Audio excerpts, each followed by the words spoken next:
ক্লাসের আলোচনা শুরু করছি।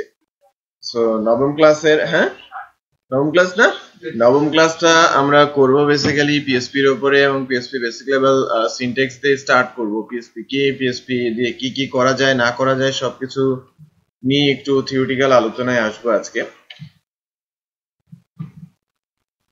আর সিএসএস এরও ছোটখাটো একটা ইস্যু আছে, আপনারা বলছেন যে ওই জায়গাটাতে একটু টাচ দেওয়া আর কি, বা যদি কোনো প্রবলেম থাকে ওটা একটু সর্ট আউট করার চেষ্টা করি আমরা।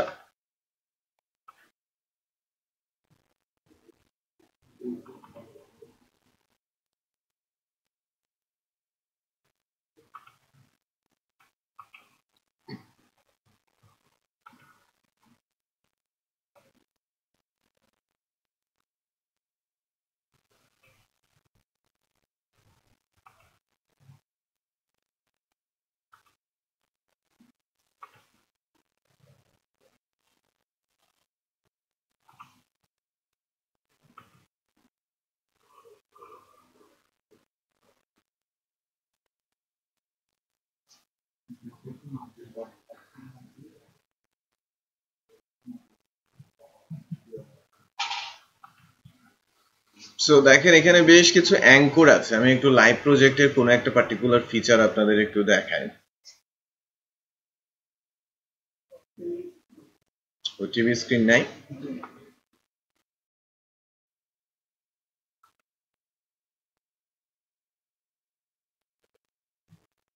আসে টিভি স্ক্রিন, এবার আসে।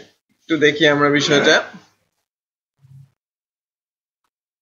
যখনই কোথাও কোনো অ্যাঙ্কর ইউজ করা হয়েছে, মনে করেন এখান থেকে আমি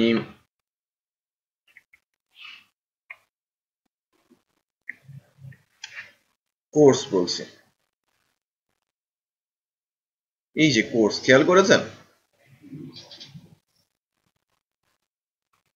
কোর্সের ভেতরে ফার্স্টে ইউজ করা হয়েছে কি এলআই, এলআই এর ভেতরে ইউজ করা হয়েছে কি অ্যাঙ্কর, অ্যাঙ্কর এই পর্যন্ত আসছে। অ্যাঙ্করের ভেতরে ইউজ করা হয়েছে কি স্প্যান, আর শেষে ইউজ করা হয়েছে অ্যাঙ্কর ক্লোজিং।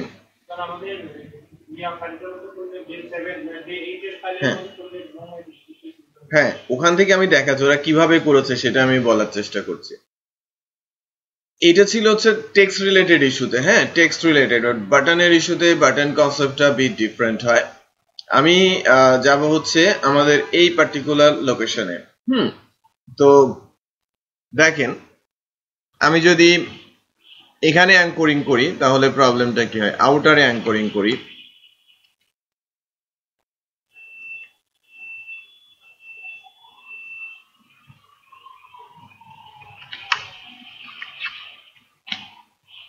খেয়াল করেছেন একটা এরর কিন্তু চলে আসে, not allowed child element UL. UL এর মধ্যে আমি কিন্তু সরাসরি অ্যাঙ্কর ট্যাগ দিতে পারি না। আমাকে তাহলে এটা দিতে হবে কোথায়,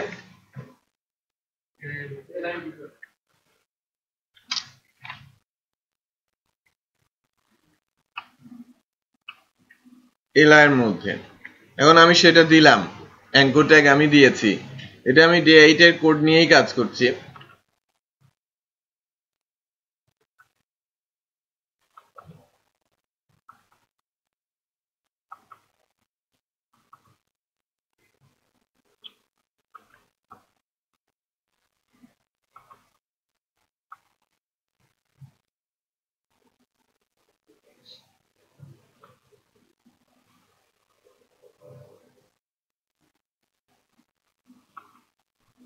খেয়াল করেন আমি যখন এখানে প্রেস করছি তখন এটা ক্লিকেবল হচ্ছে, তাই না? আচ্ছা, এর একটা টেক্সটের কালার হয়ে গেছে, তাই না? অ্যাঙ্করের একটা কালার হয়ে গেছে। আমি যদি স্টাইলে যাই,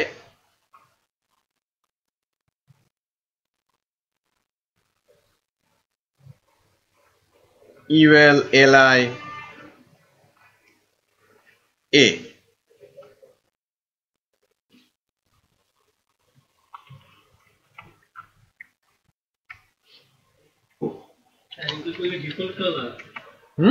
অ্যাঙ্করের একটা ডিফল্ট কালার আছে।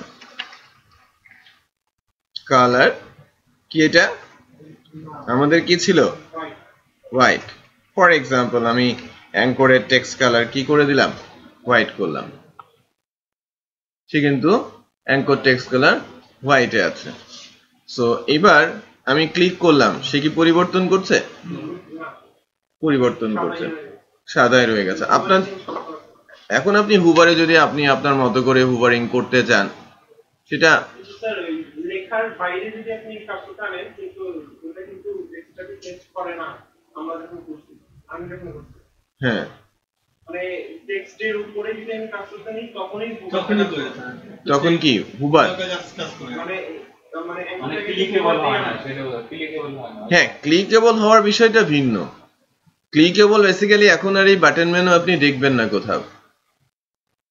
যদি বাটন মেনু করা হয় তখন আর ইউএলএলআই ইউজ করা হয় না, তখন ডিভ ইউজ করা হয়। বুঝতে পেরেছেন?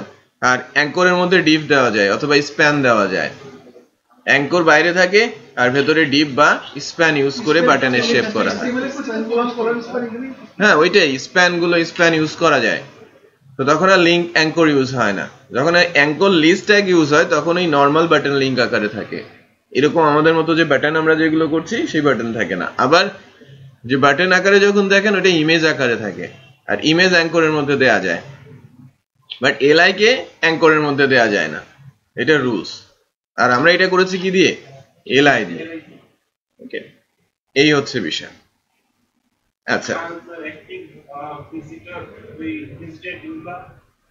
এটা বেসিক্যালি ওই সুডো ক্লাসের মধ্যেই পড়ে। মনে করেন আমি যদি এরকম করি,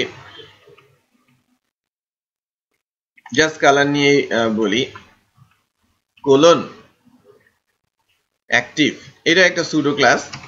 এটা খুব কম ইউজ হয়। হ্যাঁ, এটা লিঙ্কের ক্ষেত্রেই শুধু ইউজ হয়, অন্য কোনো কেসে তেমন ভাবে এটা ইউজ হয় না। তো আমি যদি বলি অ্যাক্টিভ, সো কালার হিসেবে আমি রেড কালার বলছি। অ্যাক্টিভ মিনস আমি ক্লিক করে ধরে রেখেছি। হ্যাঁ, আমি যখন ক্লিক করে ধরে রাখবো, এটা তো ট্রান্সপারেন্ট হয়ে যাচ্ছে, একটু খেয়াল করেন। অ্যাঙ্করের মধ্যে আছে না, আমি ক্লিক করে ধরে রেখেছি, এই কারণে সে অ্যাক্টিভ নিচ্ছে। রাইট, ছেড়ে দিলাম, সে কিন্তু হোয়াইট হয়ে গেছে। সো ক্লিক করলেই কি হয়ে যাবে? সেটা রেড হয়ে যাবে। এটাকে বলা হয় অ্যাক্টিভ প্রসেস। আর আরেকটা আছে ভিজিটেড। ভিজিট তো আমরা নর্মালি কি পেজ লিঙ্ক গুলোতেই করি, সেটা বোঝা যাচ্ছে। তো ভিজিটেড আমি বলছি কালার, নর্মালি ভিজিটেড এর কালার একটা ভিন্ন রকম আসে। যে আমি যদি কোনো একটা লিঙ্ক ভিজিট করি তখন একটা কিন্তু ডিফারেন্ট কালার চলে আসে। সো ওই ভিজিটেড এর জন্য একটু খেয়াল করেন, যেহেতু আমি এখানে ক্লিক করেছিলাম একবার, সেটা কিন্তু ভিজিটেড অবস্থায় আছে। আমি যখন কার্সর ধরি, এটা বেসিক্যালি ক্যাশকে ক্লিয়ার করতে হবে, আদারওয়াইজ হবে না। ক্যাশ ক্লিয়ার করতে হবে। আপনি যে সাইট লিঙ্ক ভিজিট করবেন, আপনি দেখেন বেশ কিছু সাইট আছে এখানে আপনি কোনো লিঙ্ক ভিজিট করে রাখলে ওটাতে এই কালারে দেখাবে। আপনি দেখাবেন, গুগলেও সার্চ ইঞ্জিনও দেখায় আপনি এই লিঙ্কগুলো ভিজিট করেছেন, এর আগেই ভিজিট করেছেন। ক্যাশ ক্লিয়ার না করলে এটা আসতেই থাকবে। আপনি মনে করেন কোনো কিছু দিয়ে সার্চ দিলেন, আপনি হয়তো যে 5টা লিঙ্ক 10টা লিঙ্ক আসলো, ওর ভেতর থেকে অলরেডি 2টা আপনি আগের বার ভিজিট করেছেন, ওইগুলো কিন্তু ভিজিটেড দেখায়, ডিফারেন্ট কালার দেখায়। বুঝতে পেরেছেন? সেগুলো ভিজিটেড হয়ে যায়। সেটা ইউজ করতে পারেন।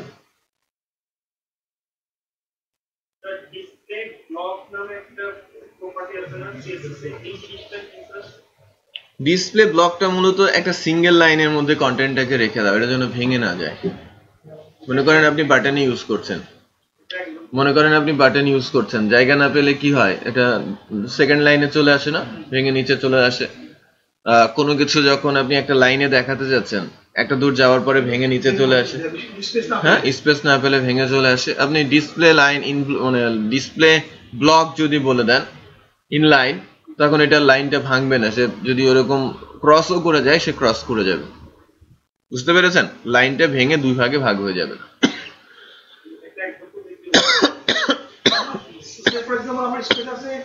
100 পিক্সেল, তাই 5টা বাটন দিলাম, 22 করে দিলাম, তো 100 ক্রস করে চলে গেল, 110 হয়ে গেল। সেক্ষেত্রে ঘটনা কি দাঁড়াবে?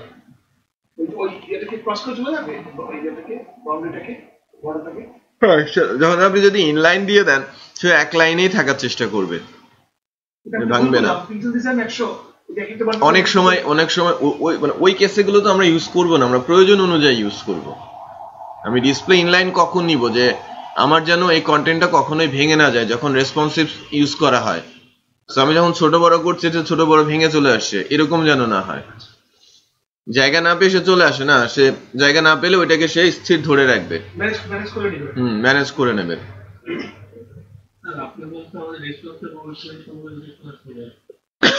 ওটা নেওয়া হবে, রেসপন্সিভ ডিজাইন নিয়ে আপনাদের ক্লাস নেওয়া হবে, এবং এটা আফটার ডিসেম্বর 20 পরে।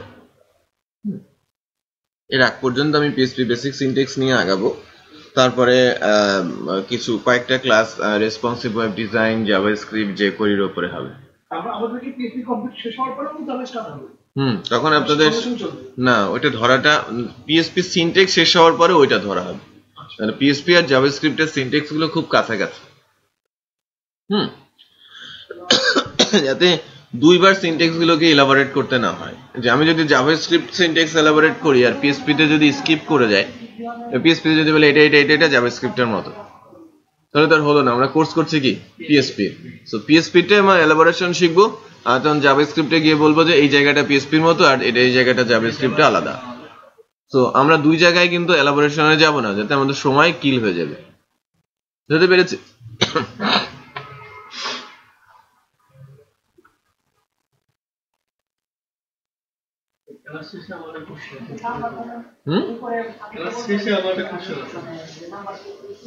ডিসপ্লে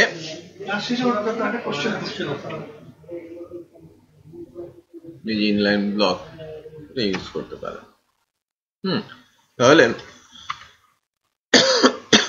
আপনি যখন ওয়েব পেজে আছেন,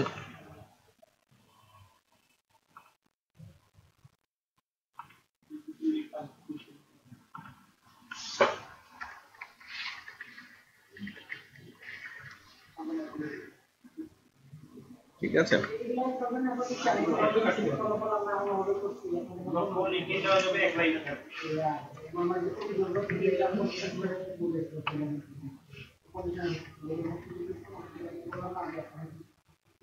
এটা কিন্তু শেপ ভেঙে ফেলেছে, প্যাডিং এর কারণে এটা হয়েছে। আরো নিচে চলে আসবে, বক্সটা আরো নিচে চলে আসবে। দাঁড়া,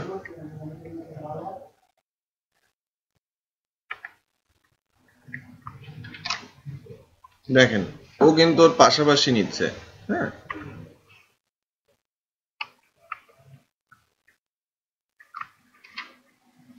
এবার কিন্তু সে ওটাকে আরো নিচে নিয়ে গেছে।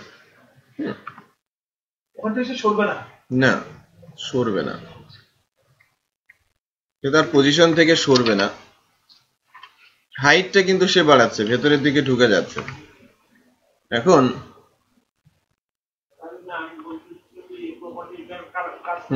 দেখায় আপনাকে, দেখ প্রপার্টিটার কাজ দেখ। এক একটা প্রপার্টির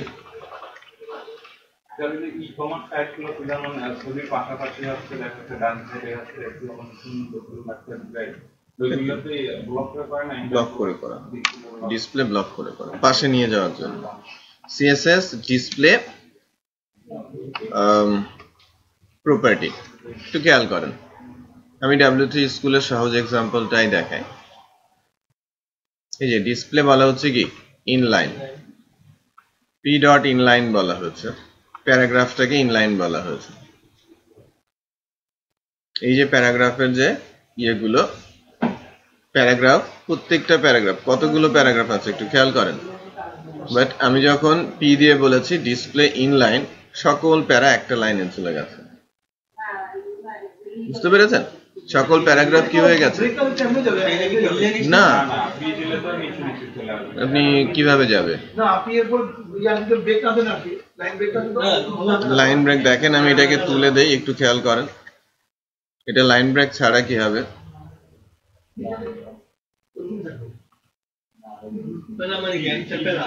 প্যারা তো কি হয়, প্যারা নিজে নিজেই প্যারা তৈরি করে ফেলে না, তো সবগুলোকে এক লাইনে নিয়ে নিচ্ছে।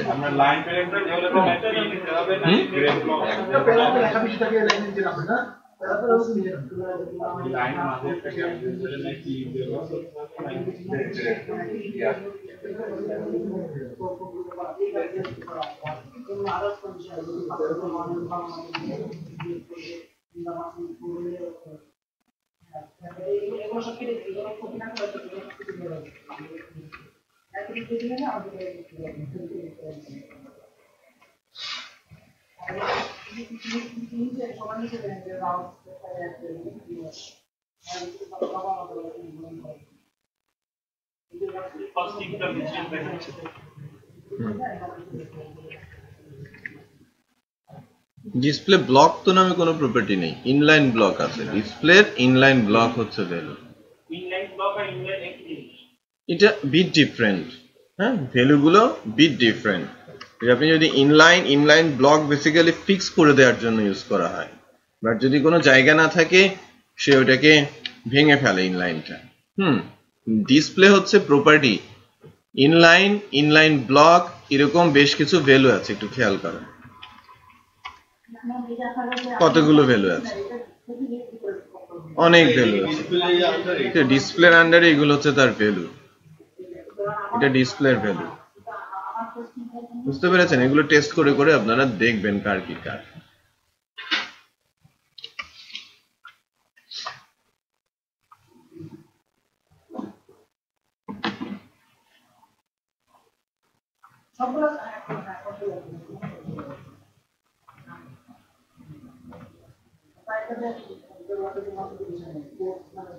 এই চিত্রটা অঙ্কন করেন, দিস ওয়ান, এটা আঁকেন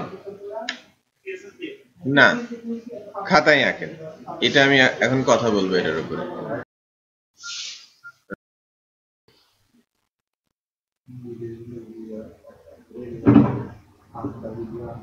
ওকে, এই ডায়াগ্রামটা আঁকা হয়েছে না? একটু বেসিক্যালি একটু আলোচনা আমাদের শুনতে হবে, বিষয়টা কি। আমরা মূলত করতে যাচ্ছি কি ওয়েব ডেভেলপমেন্ট। এটা নিয়ে কি আলোচনা করেছি আগে? আমি মনে হয় না। আমরা করতে যাচ্ছি কি ওয়েব ডেভেলপমেন্ট। ওয়েব ডেভেলপমেন্ট কয়েক রকমের হয়, কয়েক রকমেরই ওয়েব ডেভেলপমেন্ট আছে। স্ট্যাটিক ওয়েব, ডাইনামিক ওয়েবসাইট আর web application. Static web, dynamic website আর ওয়েব অ্যাপ্লিকেশন হয় আলাদাই। হ্যাঁ, ওইটাকে স্ট্যাটিক ওয়েব, আমরা ওয়েবসাইট বলা ঠিক হবে না যখন কোনো একটা পার্সোনাল ওয়েবসাইট, বা ওয়েবসাইট বললে ভুল হবে, যে পার্সোনাল পেজ আমরা নর্মালি বলে থাকি। যখন পার্সোনাল ওয়েবসাইট বলে অনেকে, ওইটা অ্যাকচুয়ালি ওই টার্মটা ভুল। ওইটাকে বলতে হবে কি পার্সোনাল পেজ অথবা কোম্পানির ওয়েব পেজ। ওইটাকে আপনি ওয়েবসাইট বলতে পারবেন না। বলছি, আস্তে আস্তে বলছি। স্ট্যাটিক ওয়েব যেটাকে আমরা বলছি, যে স্ট্যাটিক ওয়েব অনেকেই দেখা যায় যে 4-5 পেজের ওয়েব স্ট্যাটিক ওয়েব তৈরি করে রাখে পার্সোনাল পোর্টফোলিও হিসেবে নিজের, অথবা কোনো একজন পার্সন যিনি বিভিন্ন হয়তো মনে করেন সে টিচার, তার ইনফরমেশন দিয়ে রেখেছে ওয়েবে তার সঙ্গে কন্ট্যাক্ট করার জন্য বা তার প্রোফাইল দেখার জন্য। কোনো একজন প্রোপাইটার, তার একটা ছোট্ট দোকান আছে, সে তার আইডেন্টিটি হিসেবে ওয়েবে একটা পেজ দিয়ে রেখেছে, সে কি করছে সে সম্পর্কে আছে, ইমেজ টিমেজ কিছু আছে, কন্ট্যাক্ট করার অপশন আছে, রাইট। মূলত আমরা নর্মালি কি দোকানটা এক্সিস্ট করে এজন্য আমরা সাইনবোর্ড লাগাই। এখনকার দিনের স্মার্ট পিপলরা কি করে, তারা ওয়েবেও একটা অ্যাড্রেস রাখে, যাতে সে দোকানের সামনে এসে না দেখে তার কার্ডে আছে, ভিজিটিং কার্ড আমার কাছে আছে, অথবা আমি নাম বললাম, ওয়েবে খোঁজ দিলাম, তার ওয়েবসাইটটা দেখার পরে আমার ধারণা হয়ে গেল তার দোকানে কি আছে, সে কি ধরনের সার্ভিস দেয়। মানে যে কোনো সার্ভিস ইঞ্জিনই কি তার ওয়েব পেজ তৈরি করতে পারে। লাইক যে সফটওয়্যার কোম্পানি, তাদের একটা ওয়েবসাইট থাকবে, একটা ই কমার্স তাদের একটা ওয়েবসাইট থাকবে, আর আমার ওই যে একটা পাশে টেলিকমের দোকান আছে তার ওয়েবসাইট থাকবে না, এরকম কিন্তু না। তারা কি সার্ভিস দিচ্ছে, হ্যাঁ, তারা যে কি সার্ভিস দিচ্ছে তার উপর একটা ওয়েবসাইট সে বানাতেই পারে। একটা মুদিখানার দোকান, তার একটা ওয়েবসাইট বানাতেই পারে। হার্ডওয়্যারের দোকান, সে তার একটা ওয়েবসাইট বানাতেই পারে। যদি সে সেল করতে চায় ওটা পরের জিনিস, বাট সেল না করেও কি তার আইডেন্টিটির জন্য, মনে করেন ওই দোকানটা এই প্রোডাক্টগুলো সেল করে থাকে, বা এই দোকানটার অ্যাড্রেস এরকম, বা এই দোকানটা এতদিন ধরে এখানে রয়েছে। অথবা কেউ একজন বিজনেস করছে, মনে করেন আমি যদি বলি মতিঝিল এলাকায় কত শত কোম্পানিজ রয়েছে, ছোট বড়, রাইট, অনেক কোম্পানিজ রয়েছে। কি করতে হয়, তার সম্পর্কে ডিটেল জানতে গেলে কোনোভাবে তার মোবাইল নাম্বার অথবা ফোন নাম্বার ট্রেস করতে হয়, কথা বলতে হয়। আবার আমি ভিজিবল না দেখার কারণেও কি অনেক কিছু আমার বোধগম্য হয় না, বাট তাদের যদি একটা ওয়েবসাইট থাকে তাহলে আমি খুব সহজে তার অনেক ইনফরমেশন সেখান থেকে আমি পেয়ে যেতে পারি। বা যে ফোনে কথা বলছে তার সময় অনেকটা বেঁচে যেতে পারে, আমি হয়তো তার সঙ্গে 10 মিনিট 15 মিনিট কথা বলছি, তার কাজের হ্যাম্পার হচ্ছে, সে চট করে বললো আমাদের ওয়েবসাইটটা দেখেন, ওখানে সবকিছু বলা আছে। এটা বুঝতে পেরেছেন? তো যে কেউ আমার কি এ ধরনের কাজের কাস্টমার হয়ে যেতে পারে। একজন লজিস্টিক সাপোর্ট দেয়, ডেকোরেটর কোম্পানি। এখন আমি যদি তার কাছে যাই, ডেকোরেটর কোম্পানির কাছে, ফিজিক্যালি আমাকে যেতে হবে, তার সঙ্গে কথা বলতে হবে, নেগোশিয়েট করতে হবে। হয়তো আমি এসে করবো, বাট আমার পারপাস সার্ভ করবে কিনা। আমি হয়তো আমার মহল্লাতে বেশ কিছু ডেকোরেটর আছে, আমি হয়তো সার্চ দিলাম সার্চ ইঞ্জিনে কতজন ডেকোরেটর আছে, আমি একটু দেখি কার কি প্রাইস লিস্ট, সেটা আমি একটু দেখি। যদি ওয়েবে তুলে রাখে তাহলে আমি কিন্তু ওখান থেকেই ফোন দিয়ে বলতে পারি যে না, তোমার এই প্রোডাক্ট আছে, আমি এটা চাচ্ছি, তুমি নিয়ে আসো আমার বাসা, ফর এক্সাম্পল। তো সেক্ষেত্রে কিন্তু তার বিজনেসটাও বাড়ছে। তো আমাদের দেশে না হলেও বাইরের দেশগুলোতে ছোট বড় সবারই কিন্তু ওয়েব পেজ রয়েছে। বলছি আস্তে আস্তে বলছি, ক্লিয়ার হবে যে এগুলো কি, আপনারা ভালো করে আজকে বুঝতে পারবেন বিষয়টাকে। সো স্ট্যাটিক ওয়েব বলা হয়ে থাকে, বা ওয়েব পেজ আমরা নর্মালি সেগুলোকে বলে থাকি। কোম্পানি ওয়েব পেজ বা স্ট্যাটিক ওয়েব পেজ এগুলোকে বলা হয়ে থাকে। স্কুলের ওয়েব পেজ এগুলো আমরা নর্মালি বলে থাকি। স্ট্যাটিক বলছি এই কারণেই যে ভেতরের কন্টেন্ট গুলো যদি চেঞ্জ করতে হয় কোডে গিয়ে চেঞ্জ করতে হবে, এটা HTML CSS দিয়ে জাভাস্ক্রিপ্ট দিয়ে নরমালি করা হয়ে থাকে। এখন সুন্দর সুন্দর ওয়েব পেজ আছে যেটা বুটস্ট্র্যাপ দিয়ে সুন্দর ডিজাইন খুব সহজেই করে ফেলা সম্ভব হয়, রেসপন্সিভ। স্ট্যাটিক বলা হচ্ছে এই কারণেই যে ওই সাইটটার কোনো ব্রেন নেই, কোডে যা লেখা হচ্ছে সেটাই ডিসপ্লে হচ্ছে। যদি আপনাকে চেঞ্জ করতে হয় কোডের মধ্যে গিয়ে আপনাকে চেঞ্জ করতে হবে, কোনো উপায় নেই। তার মানে কি যে কেউ সে চেঞ্জটা করতে পারবে না ওয়ান টাইম। স্ট্যাটিক বলতে আমরা নর্মালি আমরা যখন প্রোগ্রামিং এ আসি তখন এটাকে স্ট্যাটিক বলি, আর যদি আমরা ব্যবহারিক কোনো কিছুর কথা বলি সেটাকে বলি কি ওয়ান টাইম। এখন দ্বিতীয়বার যদি এটাকে আমি চেঞ্জ করতে যাই আমাকে আবার কি ধরনের রিম্যানুফ্যাকচারিং এ যেতে হবে, অথবা আমাকে পয়সা খরচ করতে হবে, যিনি এটা বানিয়ে দিয়েছেন তার কাছে যেতে হবে। যদি 2 লাইন লিখতে হয়, 2 লাইনে যদি সে 2000 টাকাও চার্জ করে, আমার কিন্তু কিছু করার নেই, কারণ আমি কিছুই জানি না। সেটা বোঝা যাচ্ছে যে আমার একটা নতুন ডিগ্রি যুক্ত হয়েছে, আমি এটাকে লিখতে চাচ্ছি, আমি বুঝি না কি জিনিস সেটা, বাট আমার নামে একটা ওয়েব পেজ রয়েছে। এখন কারোর কাছে গেল যে আমার এই লাইনটা লিখে দাও, যে বানিয়ে দিল সে বললো যে না আমি পারবো না, আমাকে 2000 টাকা দিতে হবে। বাট ওই লাইনটা লিখতে কি আপনারা তখন ভালো বোঝেন যে এক লাইন লিখতে টেক্সট HTML এর মধ্যে কি 2000 টাকা নেওয়ার মতো না, বাট ওই লোকটার কাছে কিন্তু তাই, রাইট? যার ওয়েবসাইটটা সে কিন্তু কিছুই জানে না, কোড কোথায় আছে কেমন কি সে কিছুই বোঝে না। তো এটা ক্লিয়ার? সো এটা হচ্ছে স্ট্যাটিক ওয়েবের ডিসঅ্যাডভান্টেজ। আর স্ট্যাটিক ওয়েব লাইট ওয়েট হয়, ব্রাউজার এন্ডেড হয়, সিকিউরিটি থাকে না, যে কেউ এটাকে নিয়ে নিতে পারে চাইলে। কারণ আমি যে কোনো সাইটের কোড, HTML এর কোড, CSS এর কোড, জাভাস্ক্রিপ্ট এর কোড কপি করতে পারি। বুঝতে পেরেছে? কারণ ওইটা একদম security less kind of site. আর স্ট্যাটিক ওয়েব পেজ গুলো নর্মালি তৈরি হয়ে থাকে HTML CSS JavaScript jQuery use করে। বুঝতে পেরেছি? jQuery ইউজ করে। স্ট্যাটিক ওয়েব মূলত দুই রকম, স্ট্যাটিক মানে সেলস পেজ আর স্ট্যাটিক ওয়েবসাইট আমরা নর্মালি বলে থাকি। এখানে দেখেন কিন্তু স্ট্যাটিক ওয়েবসাইটের কথা উল্লেখ করা হচ্ছে। যে স্ট্যাটিক ওয়েব আবার দুই রকম, কি সেলস পেজ আর স্ট্যাটিক ওয়েবসাইট। সেলস পেজ বলতে আমরা নর্মালি কি বুঝি? সেলস পেজ বলতে আমরা নর্মালি বুঝি যে এক পেজে অনেক ইনফরমেশন। কারণ আমি ওই যে আমরা মহল্লার মধ্যে কি ইলেকট্রনিক্স এর দোকান দেখি না, ওই ইলেকট্রনিক্স এর দোকানের ব্যানার যখন আমরা দেখি, সাইনবোর্ডটা দেখি, ওখানে এমন কোনো ব্র্যান্ড নেই যে তার কোনো ছবি নেই। সনি থেকে শুরু করে স্যামসাং হয়ে অ্যাপল পর্যন্ত আছে। বিষয়টা বুঝতে পেরেছেন? তো তারা মূলত কি করছে, বিভিন্ন ইলেকট্রনিক্স প্রোডাক্ট কিনে নিয়ে আসছে, একই দোকানে রাখছে, এবং প্রত্যেকটা প্রোডাক্ট যখন সেল করছে তখন কমিশন দিয়ে তারা সেল করছে। রাইট? তারা কি নিচ্ছে? কমিশন নিচ্ছে। তারা কিন্তু প্রোডাক্ট যখন কিনে নিয়ে আসে সেলের উপরে তারা কমিশন পাচ্ছে, তারা ওই প্রোডাক্টে আপনি যদি ইয়েতে যান, শোরুমে যান, যে প্রাইস পাবেন আপনি এই দোকানে আসলেও কি ওই প্রাইসই পাবেন, বরঞ্চ কম পাবেন। কারণ কি একটু বলেন তো? কারণ হচ্ছে ওই শোরুমের কস্টিং অনেক বেশি, ভাড়া বেশি, ওখানকার যে সেলসম্যান তারা স্মার্ট, রাইট, ওদের জন্য খরচ আছে, তারা ওই কমিশনটাই ওখান থেকে ইয়ে করে। বাট যে কমিশনটা দেয় সেই কমিশন থেকে কিছুটা কমিয়ে রাখলেও তার কিন্তু লস হয় না, যিনি মহল্লার দোকানদারি সেল করছেন। যেটা বুঝতে পেরেছেন? কমিশন হয়তো সেমই পায় ডিলারের কাছ থেকে। সো কোনো একজন ডিলারের প্রোডাক্ট যখন আমি সেল করে দিচ্ছি, বা কোনো একটা কোম্পানির প্রোডাক্ট আমি যখন সেল করে দিচ্ছি, আমি ডিলার হিসেবেও হতে পারি, আমি আবার কি সাব ডিলার হিসেবেও আসতে পারি। ওয়েবে এটাকে বলা হয়ে থাকে অ্যাফিলিয়েশন। স্মার্ট একটা নাম দেওয়া হয়েছে, কি? অ্যাফিলিয়েশন। আমি অ্যাফিলিয়েট করছি অন্যের প্রোডাক্টকে।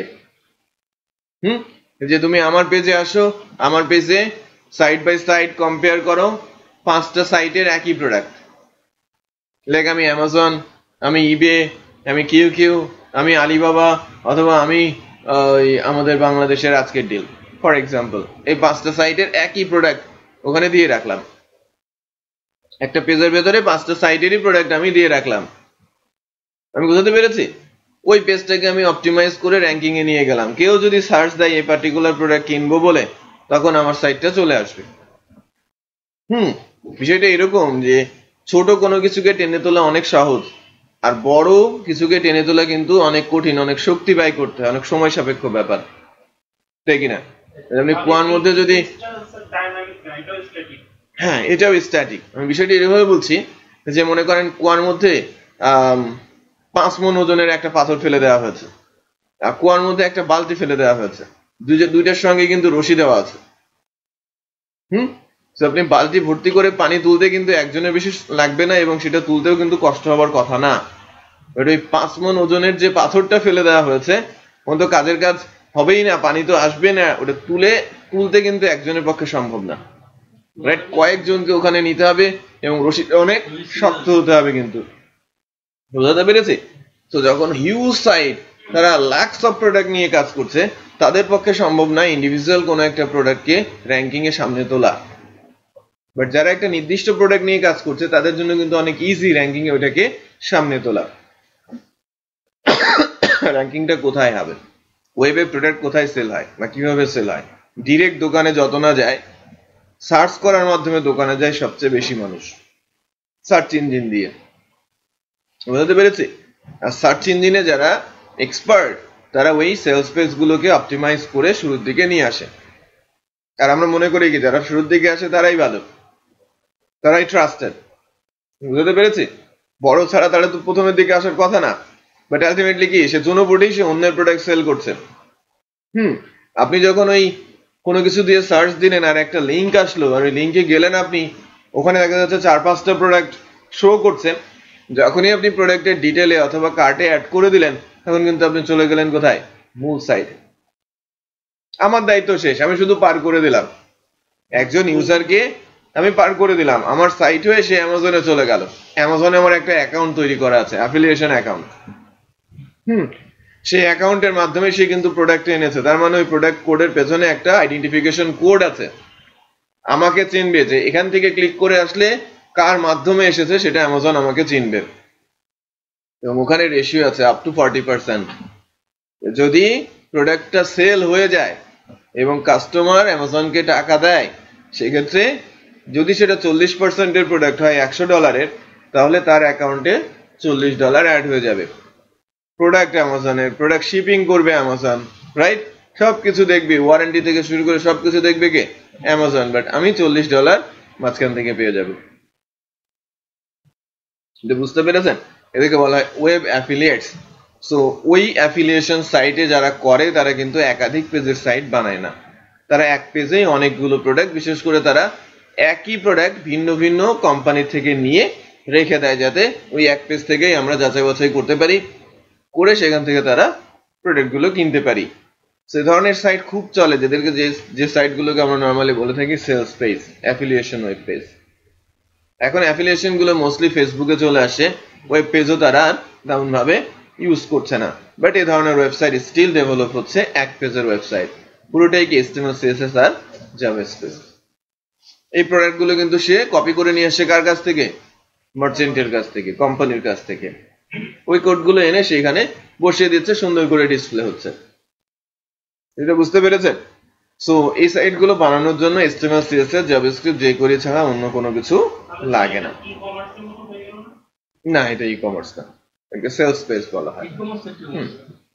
আসছে, এটা আস্তে আস্তে আসছে। সেলস পেজ কি সেটা বুঝেছেন তো?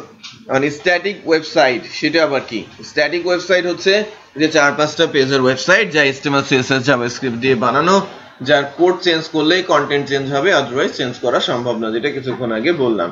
এটা পার্সোনাল হতে পারে, কোনো প্রোপাইটারের হতে পারে, কোনো স্কুলের হতে পারে, রাইট, বা কোনো কোম্পানির হতে পারে। যে কেউ এই 5 পেজ 6 পেজ 10 পেজে যেভাবে পারে বা তার ইনফরমেশন গুলো যেভাবে অ্যাড করা সম্ভব সেভাবে সে তার একটা ওয়েবসাইট বানাবে। সো এটাকে আরে খরচও কম, কারণ HTML CSS যারা করে তাদের ডিমান্ড কম থাকে। ওকে, এরপরে আসি 2 নম্বর পার্ট, ডাইনামিক ওয়েবসাইট। ডাইনামিক বলতে বোঝায় যে কন্টেন্ট গুলো চেঞ্জেবল, চেঞ্জ করা যায়, যে সাইটের কন্টেন্ট চেঞ্জ হয়, চেঞ্জ করা যায়, অথবা যে সাইটগুলো আমাদের কাছ থেকে মিন্স এন্ড ইউজারদের কাছ থেকে ইনস্ট্রাকশন নিতে পারে এবং ইনস্ট্রাকশন অনুযায়ী কাজ করতে পারে, সেই সাইটগুলোকেই আমরা ডাইনামিক ওয়েবসাইট বলি। আমাদের কাছ থেকে ডাটা নেবে এটা না হয়ে সে যদি তার ওনারের কাছ থেকেও ডাটা নিয়ে সেটাকে এক্সিকিউট করে ঠিকঠাক মতো, সেটাও ডাইনামিক সাইট। মনে করেন যে আমরা প্রথম আলোতে গিয়েছি, প্রথম আলোতে আমরা কমেন্টস পর্যন্ত করতে পারি না, বাট প্রথম আলোর নিউজ কি প্রতিদিন চেঞ্জ হয়, তার মানে কি প্রথম আলো রিপোর্টার রেখেছে নাকি কোডার রেখেছে? কোডার রাখলে হবে? তার রাখতে হবে রিপোর্টার। কোডাররা তো রিপোর্ট লিখতে পারবে না, রিপোর্টার রিপোর্ট লিখবে, বাট ওই রিপোর্টারের কোড যদি আবার টাইপ করে তুলতে হয় বা কোড দিয়ে অ্যাডজাস্ট করতে হয় তাহলে তো আর চলবে না, রাইট? সে তো খরচ করবে একবারে। এমন একটা সিস্টেম সে বানিয়ে রেখেছে, রিপোর্টাররা সিস্টেম অনুযায়ী ডাটা দিয়ে সেভ করে দিচ্ছে, ওটা ডেটাবেজে চলে যাচ্ছে গুছিয়ে, এবং এই ডাটাটা লজিক অনুযায়ী যেখানে যেভাবে ডিসপ্লে করা দরকার সেভাবেই ডিসপ্লে হচ্ছে। ওই সাইটটি কি ডাইনামিক। অথবা আমি কোনো একটা সাইটে যাচ্ছি, আমি রেজিস্ট্রেশন করছি, আমি কমেন্টস করছি, রাইট? আমার সঙ্গে সে কি করছে? ইন্টারেক্ট করছে। আমি যে ডাটাটা দিচ্ছি সেই ডাটাটা সে মনে রাখছে, সেই ডাটাটা সে ডিসপ্লে করছে। সেটাকে বলা হচ্ছে কি ডাইনামিক ভিউ। অথবা মনে করেন কোনো একটা ছোট্ট সাইটে গিয়েছেন, কারেন্সি কনভার্ট করবেন অথবা সেলসিয়াস ফারেনহাইট কনভার্ট করবেন, বাট সে কনভার্সনটা সে কিন্তু করে দিতে পারছে, আমি শুধু সিলেক্ট করে দিচ্ছি অথবা আমি অ্যামাউন্ট দিয়ে দিচ্ছি, তো সে কিন্তু সেটা আমাকে করছে এবং চেঞ্জ আউটপুটটা আমাকে দিতে পারছে। সেটাকেও আমি ডাইনামিক ওয়েবসাইট বলতে পারি, যা মূলত ইন্টারেক্ট করে ইউজারের সাথে, সিস্টেমের পরিবর্তনগুলো সে সহজে দেখায় এবং আমাদের ইনস্ট্রাকশন নিতে পারে এবং ইনস্ট্রাকশন অনুযায়ী আউটপুট এক্সিকিউট করতে পারে।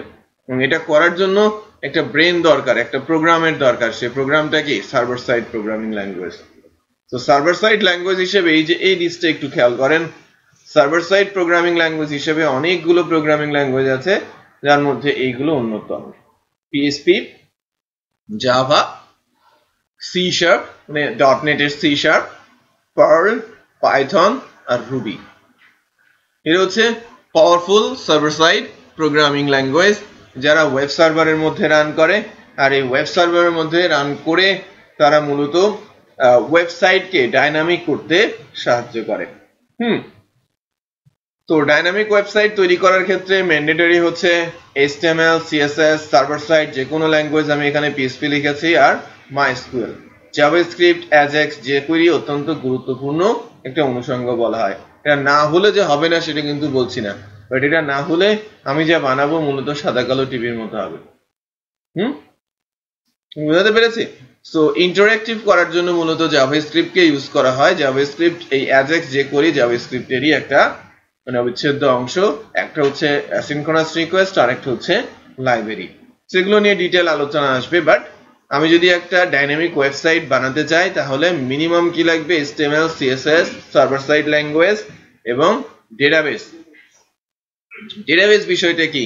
আমি যে বলছিলাম যে ইনফরমেশন গুলো মনে রাখবে, এই যে প্রথম হলো এত নিউজ প্রতিনিয়ত আপলোড করছে, কোথাও না কোথাও আছে না, এবং প্রিভিয়াস নিউজ গুলো পাওয়া যায়। তার মানে কি একটা মুছে দিয়ে আরেকটা লিখে না, সে যখন লিখে তখন ডেটাবেস বলে একটা বিষয় আছে, ডাটা টেবিল সেখানে থাকে এবং অর্গানাইজ করে সেখানে ডাটাগুলো সুন্দর করে স্টোর করা হয়। কারণ এক টেবিলে 1 লাখ, 1 কোটি, 10 কোটি, 20 কোটি রেকর্ডও থাকতে পারে। আমি বুঝাতে পেরেছি? তো একটা ডেটাবেস হিউজ ডাটা স্টোর করতে পারে। বলেন। নাই, ওকে, নির্দিষ্ট সময় নেই যে এত ডাটার পরে সে থেমে যাবে, বাট ডেফিনেটলি ডিস্ক স্পেস তো তার থাকতেই হবে, ডাটা স্টোর করতে গেলে তো তার ডিস্ক স্পেস লাগবেই। হ্যাঁ, সে ধরনের লিমিটেশন বলতে গেলে যে আমি যদি একটার পর একটা স্ল্যাপ করি, আমরা করতে পারি না যে আমার হার্ড ড্রাইভের সাথে আরেকটা হার্ড ড্রাইভ স্ল্যাপ করে দিতে পারি এবং দুটাই অপারেটিং সিস্টেম ইউজ করা যাচ্ছে, আমি এখানেও ডাটা রাখতে পারছি, ওখানেও ডাটা রাখতে পারছি, এখানে পুরে গেছে জায়গা, আমি আরেকটা জায়গাতে ডাটা রাখছি। সো আমি স্ল্যাবের পর স্ল্যাব, স্ল্যাবের পর স্ল্যাব করে আমি হিউজ ডাটা স্টোর করতে পারি। তো ডেটাবেসের এখন যত বড় ডাটা বা ডেটাবেস সিস্টেম আছে ওইটা শুনলে হয়তো মাথায় খারাপ হয়ে যাবে। হ্যাঁ,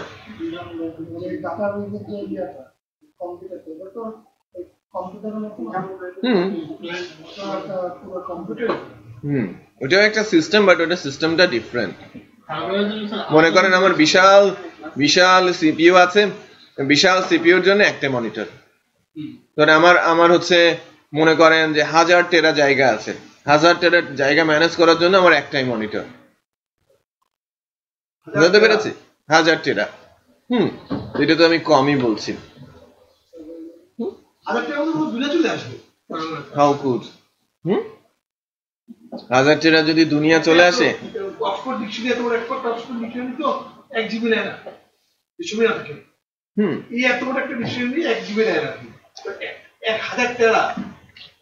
দেখেন আমি ক্যালকুলেট করি একটু, আমি একটু ক্যালকুলেট করি যে কত জায়গা লাগতে পারে। ক্যালকুলেটর নিলাম, সিম্পল একটা স্ট্যাটিস্টিক্সে যাচ্ছি। সিম্পল স্ট্যাটিস্টিক্স হচ্ছে আমি জিবি হিসেবে যাই, কারণ 1000 জিবিতে 1 টেরা হিসেবে ধরা হয়। আচ্ছা, এখন বলা হচ্ছে যে 180 কোটি ইউজার অ্যাকাউন্ট আছে ফেসবুকে, 180 কোটি ইউজার অ্যাকাউন্ট আছে। আমি ধরি যে না, অর্ধেকটা লোক অ্যাক্টিভ, অর্ধেকটা ফেক, 90 কোটি ইউজার অ্যাকাউন্ট রয়েছে। আমি 90 crore ধরছি, 90 crore ধরছি, ঠিক আছে? 90 একক, দশক, শতক, হাজার, অযুত, লক্ষ, নিযুত, কোটি। হয়েছে 90 কোটি না বেশি হয়েছে? একক, দশক, শতক, হাজার, অযুত, লক্ষ, নিযুত, কোটি। এটা তো 1 কোটি হলো, একটা শূন্য কমাতে হবে। এবার হয়েছে কিনা? একক, দশক, শতক, হাজার, অযুত, লক্ষ, নিযুত, কোটি। 90 কোটি। 90 কোটি লোক যদি 1 জিবি করে ইউজ করে, 90 জিবি না 90 কোটি জিবি। এখন আপনি চিন্তা করেন, আপনি 1 জিবি ইউজ করেছেন নাকি তার চেয়ে বেশি ইউজ করেছেন? আমি আনলিমিটেড ভিডিও আপলোড করছি, আমি আনলিমিটেড ছবি আপলোড করছি। ফর এক্সাম্পল, আমি যদি এখন পর্যন্ত 100টা ছবি আপলোড করি, যেটা খুবই মিনিমাম, রাইট? এখনকার দিনে ছবির রেজুলেশন, একটা ছবি 3 MB, 4 MB, বোঝা যাচ্ছে? 3 MBও ধরি, তাহলে 100টা ছবির পেছনে আমি কতটুকু জায়গা নিয়েছি? 300 MB।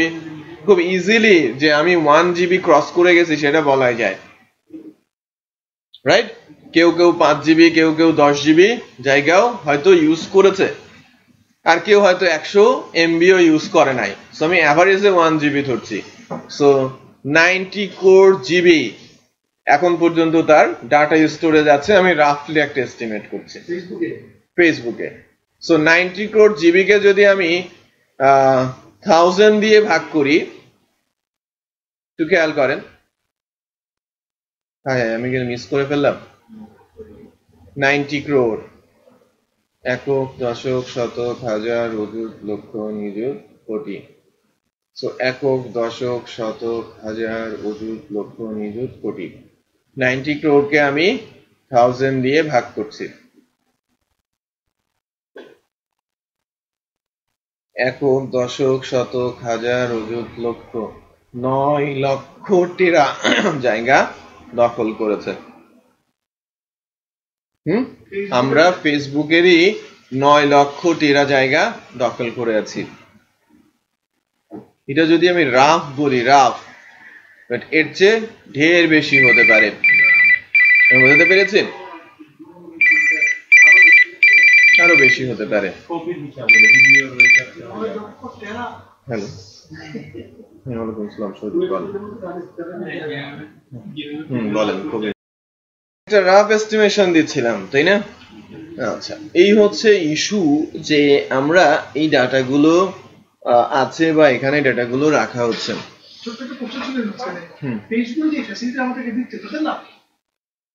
তাদের লাভ কি? তাদের লাভ হচ্ছে অ্যাডভার্টাইজমেন্ট, তাদের লাভ হচ্ছে বুস্টিং। ওকে, যে আপনি প্রাথমিকভাবে সে কারো কাছ থেকে কোনো বেনিফিট আশা করে সে মুভ করে নাই, বাট বিজনেস পলিসি কিন্তু ছিল যে যেখানে ক্রাউড আছে, যেখানে ইউজার আছে, সেখানে টাকাও আছে। যেমন মনে করেন যে আমি যখন একটা অ্যাড দিলাম, ফেসবুকে গেলেই কিন্তু অ্যাড আসে রাইট সাইডে, খেয়াল করবেন।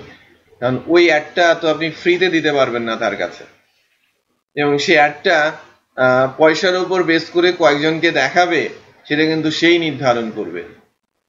এটা বুঝতে পেরেছেন? তো যখন আমার হাতে এত ইউজার আছে, যে মনে করেন যে আমার কাছে যদি আমার সাইট এখানে যদি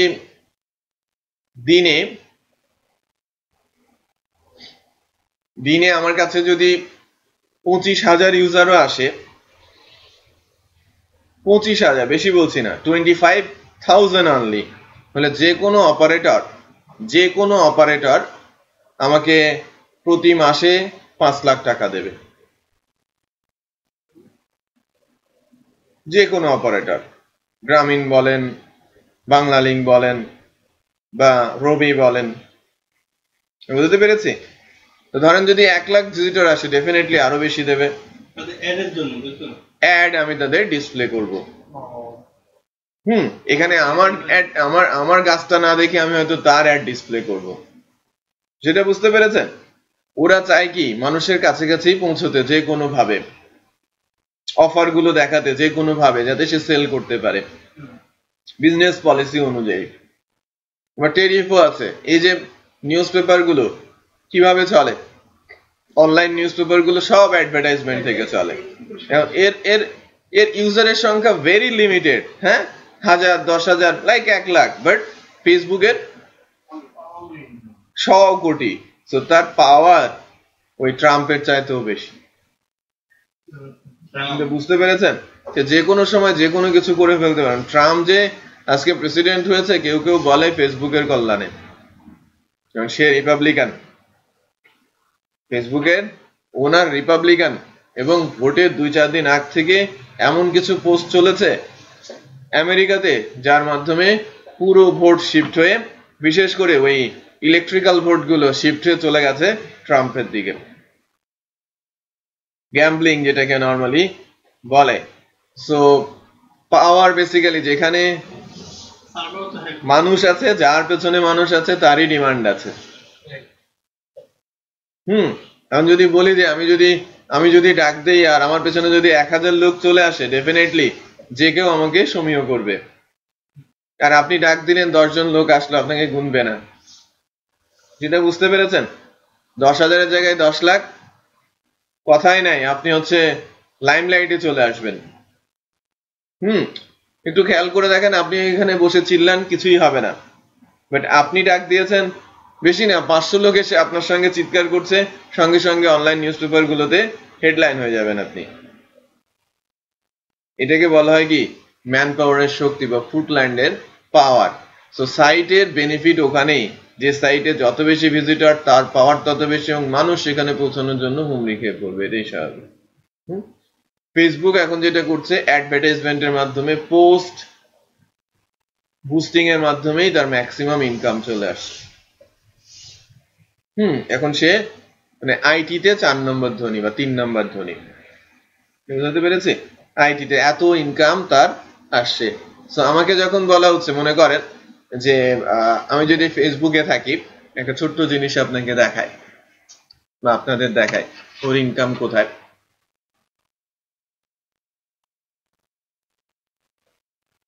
আমি আমার কোন একটা ওয়েব পেজে গেলাম।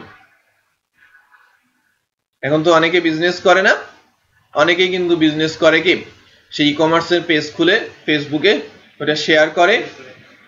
বাট এটা বেশি লোকের কাছে পৌঁছানোর জন্য কি, সে যদি কোনো একটা পোস্ট দেয় সেখানে যদি 10,000 লোক জয়েন থাকে সবার কাছে যায়, যারা অ্যাক্টিভ তাদের কাছে যায়, সবার কাছে কিন্তু এখন আর যায় না।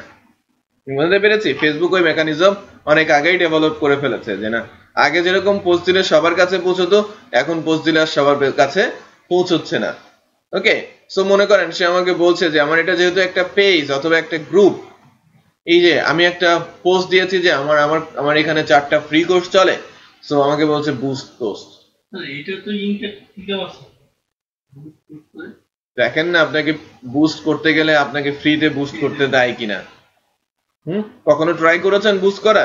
ট্রাই করেন নাই। ট্রাই করলেও হয়তো দেখেছেন যে না এটা আপনি খামোখা বুস্ট করতে পারবেন না, আপনাকে এই যে বলে দিচ্ছে। আপনি এখান থেকে সব এডিট করতে পারেন, এডিট করে আপনি লিমিট সেট করতে পারেন যে লাইক কার কাছে পৌঁছাতে যাচ্ছেন। পিপল হু চুজ থ্রো, এটা কি বলছে, targeting people who like your page, people who like your page and their friends, right? আমি কার কার কাছে যেতে যাচ্ছি। এখন কিন্তু আমি পোস্ট দিলেই যে সবার কাছে পৌঁছে যাবে সেরকম কিন্তু না। আমার পেজে লাইক 10,000 লাইক আছে, বাট সবার কাছে সে কিন্তু পৌঁছচ্ছে না। যারা এঙ্গেজ তাদের কাছে পৌঁছচ্ছে, এটা ধরে রাখার জন্য। যদি একেবারে বন্ধ করে দেয় তাহলে কিন্তু ফেসবুক নেড়া হয়ে যাবে। বুঝতে পেরেছি? কিছু কিছু লোকের সঙ্গে কাছে কিন্তু ইন্টারাকশন দিচ্ছে। সো এখন যদি আমি এটা সিলেক্ট করি, একটু খেয়াল করেন, people who like your page and their friends, location এখানে সরাসরি বাংলাদেশ চলে আসছে।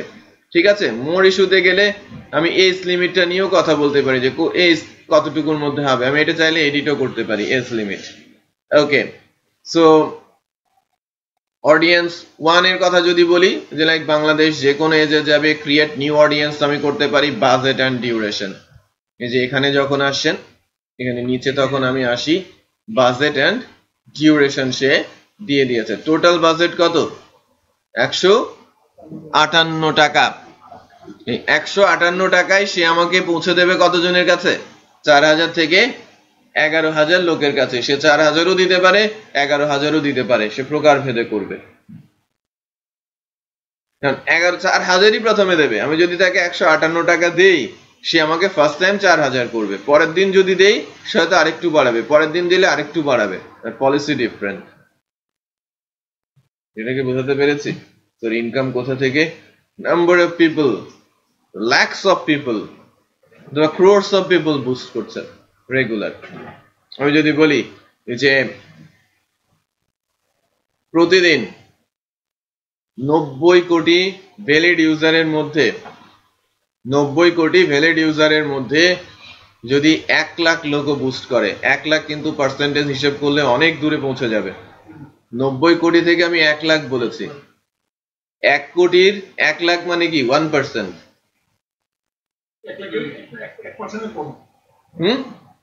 1 কোটির 1 লাখ কি? 1%, রাইট? 90 কোটির 1 লাখ, একটু হিসেব করেন, 0.09 এরকম একটা কিছু হবে। 0.9% এরকম একটা অবস্থা। তারা যদি বুস্ট করে এবং সেটা যদি করে $1, তাহলে $1 লাখ পার ডে। এটা খুব ন্যূনতম আমি বলছি, তার পার ডে পার মিনিটের ইনকাম কয়েক হাজার ডলার। এটা বুঝতে পেরেছি? অ্যাড তো আছে, এটা তো বুস্ট গেল, অ্যাড তো তার আছেই। রিজনাল অ্যাড থেকে শুরু করে অ্যাডের সিস্টেম তো তার কাছে আছেই। শুধুমাত্র এটা করতে পারছে কি, তার কাছে ইউজার আছে, ভিজিটর আছে। তার ভিজিটর আছে, তো যে কেউ এখানে এসে অ্যাড দেবে। গুগলে অ্যাড দেয় কেন? কারণ তার ভিজিটর আছে, টার্গেটেড অডিয়েন্স আছে, যার দরকার আছে সে এখানে বসে আছে। এটা বোঝাতে পেরেছি? আমার সবার কাছে যাওয়ার দরকার নেই। যে আমি সবার কাছে গিয়ে যদি বলি যে আমি ওয়েবসাইট সেল করব, আমার কথা কেউ শুনবে? যাদের ডিমান্ড আছে তার কাছে না আমার যেতে হবে। এটা বুঝতে পেরেছেন? তো সেই অনুযায়ী কিন্তু চলে। তো যারা মার্কেটিং করে এখানে তারাও ওই ধরনের স্ট্র্যাটেজি নিয়েই কিন্তু আগায়। তো আমি যখন একটা ঘড়ি সেল করব, আমি এজ লিমিট ডেফিনেটলি 0 to 65 দিব না। আমি যখন একটা স্মার্ট ওয়াচ সেল করতে যাব, তখন আমি টার্গেটেড অডিয়েন্স হবে কি 14 to 30 or 28, এরাই ওই ওয়াচ গুলো ইউজ করবে। সো আমার অডিয়েন্স আমাকে যদি বলে যে না আমি 0 থেকে 65 সিলেক্ট করে দিলাম, এগুলো কিছু বুঝিই না, আমি $100 দিয়ে দিলাম তাকে, তো আমি সবার কাছে পৌঁছে যাচ্ছি, লাভ তো নেই আমার। বুঝতে পেরেছি? বাট আমি যদি ওখানে বুদ্ধি করে আগাই, তাহলে আমার যারাই দেখবে তারাই তো আগ্রহী হবে, এমন অডিয়েন্সের কাছে আমাকে পৌঁছতে হবে। অনেক স্ট্র্যাটেজি সেটা আছে, ওটা বেসিক্যালি ডিজিটাল মার্কেটিং এর মধ্যে পড়ে। তো আমি স্পেস নিয়ে কথা বলছিলাম, যেটা বেসিক্যালি ফেসবুক মাইস্কুয়েল দিয়ে মেইনটেইন করা হয়, বাট মাইস্কুয়েল কে অনেক বেশি আপডেট করা হয়েছে পরবর্তীতে। তারা নিজেরাই আপডেট করেছেন। ফেসবুকের বেশ কয়েকটা ডেটা সেন্টার আছে এবং সেই ডেটা সেন্টার গুলো সাইজ হিউজ। ওকে, যেটা বেসিক্যালি বলা হয়ে থাকে, বা যদি আপনি প্রামাণ্যচিত্র আকারে কোথাও খুঁজে পান, ঠিক আছে, তো সেই ক্ষেত্রে আপনি হয়তো দেখতে পাবেন যে কত বড় তাদের ডেটা সেন্টার। তো ফেসবুকের ডেটা সেন্টারের চাইতেও সবচেয়ে বড় ডেটা সেন্টার বেসিক্যালি আছে অ্যামাজনের ডেটা সেন্টার নর্মালি বলা হয়ে থাকে, সবচেয়ে বড় ডেটা সেন্টার সেখানে আছে অ্যামাজনের। এটা ওদের ওয়েবসাইটে প্রায় 5 crore প্রোডাক্ট আছে, 5 কোটি প্রোডাক্ট আপলোড করা আছে অ্যামাজনের ওয়েবসাইটে। সো যার সাইজ এই যে কয়েক লাখ টেরার উপরে চলে যাবে, এবং তাদের যে সার্ভার বানানো আছে, ডেটাবেস সার্ভার বানানো আছে, যদি কয়েক লাখ টেরার কথা বলি, সেটাও তার ডেটাবেস সার্ভারের 0.3% ইউজ করেছে, অনলি 1% ইউজ করতে পারে নাই। বুঝতে পেরেছি? হ্যালো, হ্যাঁ, স্টোর করা নর্মালি হয়ে থাকে, এবং স্টোর ডাটার উপরে প্রোগ্রামিং করে সার্ভার সাইড ল্যাঙ্গুয়েজ। আর সার্ভার সাইড ল্যাঙ্গুয়েজ গুলো অত্যন্ত পাওয়ারফুল, যা ডেটাবেস সার্ভারের সাথে কমিউনিকেট করে ডাটা রাখা, ডাটা তোলা, ডাটা এডিট ডিলিট করা থেকে শুরু করে সবকিছুই তারা করতে পারে, এবং সাথে সাথে কিন্তু তারা লজিকও এনশিওর করে। তো বিভিন্ন ধরনের লজিক ইমপ্লিমেন্ট করার ক্ষেত্রেও এটা কাজ করে। ওকে, আচ্ছা, এরপরে আছে বেসিক্যালি ওয়েব অ্যাপ্লিকেশন। ডাইনামিক ওয়েবসাইটের কিছু এক্সাম্পল বলছি, যে আমরা প্রাথমিকভাবে যে ওয়েবসাইটগুলো দেখি এবং যে ওয়েবসাইটগুলো আমাদের সাথে ইন্টারেক্ট করে, সবই ডাইনামিক।